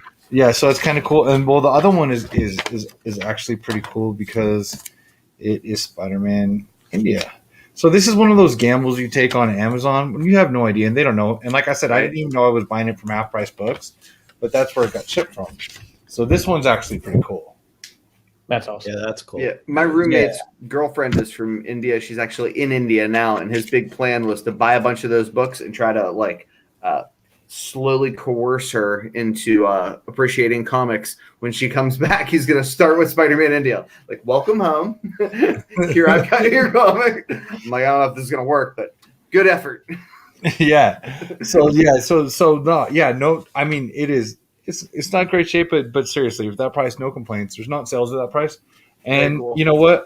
To be honest with you, I honestly didn't know. Yeah, it's definitely from this book. Actually, now that I flipped through it, the poster is clearly from that page. Yeah. So no. So I picked this up. It came in like yesterday, so I'm gonna read it. You know what I mean? It's a character I didn't know about, and like you said, hey, Where's the Marvel on the book? Because there's an actual Indian version, right? That's the Marvel reprint. I mean, it's everything. Where's John Z when we need him? God damn it. Everything's in English, so I'm assuming but it feels like a comic book. I know that it was first printed in India with the rupees on it. It's thick. It's like a trade. It's a trade. It's like paper feels like an American comics paper. It doesn't feel like newsstand, right? It's like it's like trade. It's like Killing. It's the same size and everything is Killing Joke. Like it's like a thin trade paperback or whatever you want to. You know what I mean? Yeah. There's an Indian version that's like paper. I wouldn't be handling this thing like this if it was like, you know what I mean? You guys know me. Yeah, like the British Captain Marvel type material.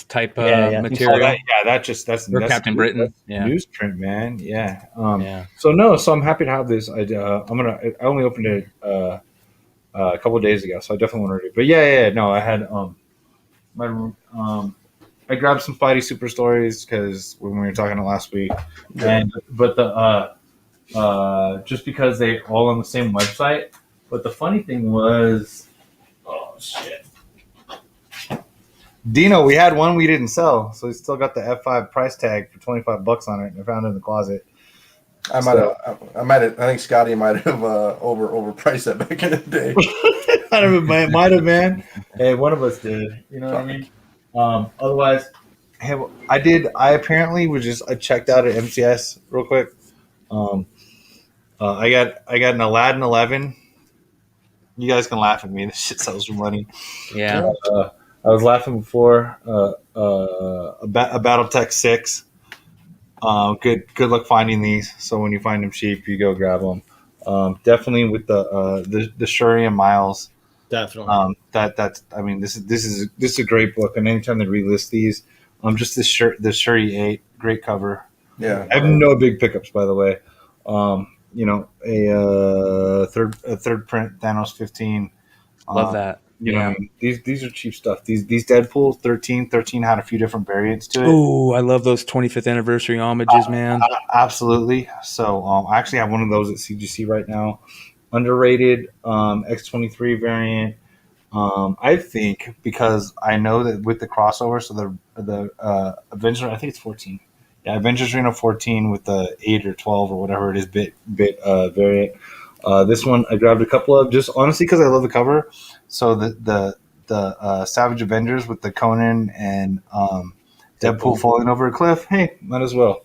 Right, you're probably gonna keep seeing these every week because I'm not done buying Killmonger #1s. Nope. No shit. Okay. Yeah, and you find you get good old Adam Hughes. You got to roll with it. I get a good deal on some X-23 variants. So what? Beautiful. You know what I mean. And this one, I couldn't even believe this popped up. The Perillo. Sorry if I'm saying it wrong. Vampirilla Annual. Yeah. There's like a Dynamic Forces version of this, man. But I saw this pop up, and I was like, "That's going home with me." And like a Vision 5 Not bad. And that was a fairly cheap. That was like a $60 order for basically everything there, and I'm just I can't pass up stuff like that. So Nope. That's my problem. Yep. Anyway, those are my pickups. Nothing big. Literally no big books this week. All right, I'll just run through the last couple, and then we'll call it a night, guys. I had a buddy bring a bunch of cards over that he said, hey, I've been collecting for a little bit, and I just want to get rid of them. And these were some of the goodies that he brought me. He brought me a PSA 9 Dennis Rodman rookie to sell. Nice. 96 Skybox Premium Kobe rookie. It's a 7, though. A Nearman 8 Pippen rookie. Nice. A 2003 Upper Deck MVP LeBron rookie. That's like a $1,600 card right now, which is crazy. There you go. Yeah. A Reggie Miller PSA 9 rookie. I still don't like him for what he did to my Knicks. I'm right there with you, brother. The choking signal. It was just the choking signal that got me. Another LeBron rookie. This is the $410 one. A Allen Iverson Hoops rookie. This is a $500 card right now. This special subset. Yeah. AI, man. He's so underrated. Tim Duncan Chrome rookie. And then this is the creme de la creme, a Kawhi Leonard select Panini Prism rookie. Panini autographed. This is like a $1,500 card too. So, dude, when the Clippers win the championship this year, here are the said books that I got back in the world. from my homie Chuck. Put in some submissions. These got sent to Sean and sent back. This one did come back CGC restored slight. Restoration includes small amount of color touch on the cover, but I really don't think it matters on this one. This is from Marvel 1962 Fantastic Four number 4, a 6.5. Just beautiful cover. Beautiful. Yeah, first Silver Age Namor. This doesn't look like a purple label. It is. It's just because of the light. Okay. Yeah. And then this was another bummer, but Sean knew about this one. He told me about it. This is a page 9 missing does not affect story. So it came back qualified 6.0 from 1963, Avengers number 2. Nice. Yeah. I saw the page gone and I got sad because that thing is beautiful. I still think I think that's undergraded. I think. Yeah. It's been a while since they should have. Yeah, what the fuck? They should have gave you a blue label on the fucking hit at a 6.0, pricks. Yeah. Beautiful. Yeah, This is the Spider-Man number 50 came back a 7.0. Oh wow, Ooh, that's cool. Sweet. Yeah, That's a tough fucking booking at any goddamn high grade, dude. Gorgeous. This is the one that I was so ecstatic about because I don't even know if he knew he had this. This is Journey into Mystery 85 5.0. Jesus, well done, sir. I was just talking about that book. I see them never at cons, ever. And it's just starting to move, and I think it's got a lot of room to move. Is he trying to sell that? So this is one of the greatest stories in comics that you always hear about, and you think they're rumors, where a guy just comes upon a collection and in a real way, and talk to your buddy about cash. And get this, and he's started to put the collection on Craigslist, and we saw it. And we contacted him and told him, get that shit down. The shit that he sold 5 things that you guys would never believe what he sold and what he sold them for.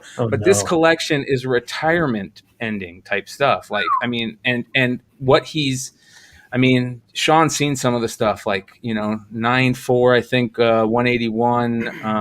Well, the punch came from there too, right? Yeah. The Golden Age stuff that he has in there is first Batman, crazy stuff. So, but yeah, really cool stuff. Good things happen to good people. So, Journey into Mystery, first Loki, dope book. And that's it. Great book. Yeah, great freaking book. So thank you, everybody, for hanging out. I want to say thank you to all the live viewers and all the people who hang with us, ride or die with us. We really appreciate you guys. It is true. Hashtag honesty in comics. We're really doing our best for you guys. And we appreciate Dinesh. We really appreciate you coming on, brother. Hanging out the whole show. Guys. Yeah, hell yeah, man. A lot of fun. And thank you, everybody else that hung out with us. And make sure to leave a comment below if you guys want to win those books. Tell us, what you thought about the first Bad Idea drop, ENIAC #1, and tell us what you like what we're doing and what we can do better. And we'll talk to you guys later. Adios. Thanks, guys.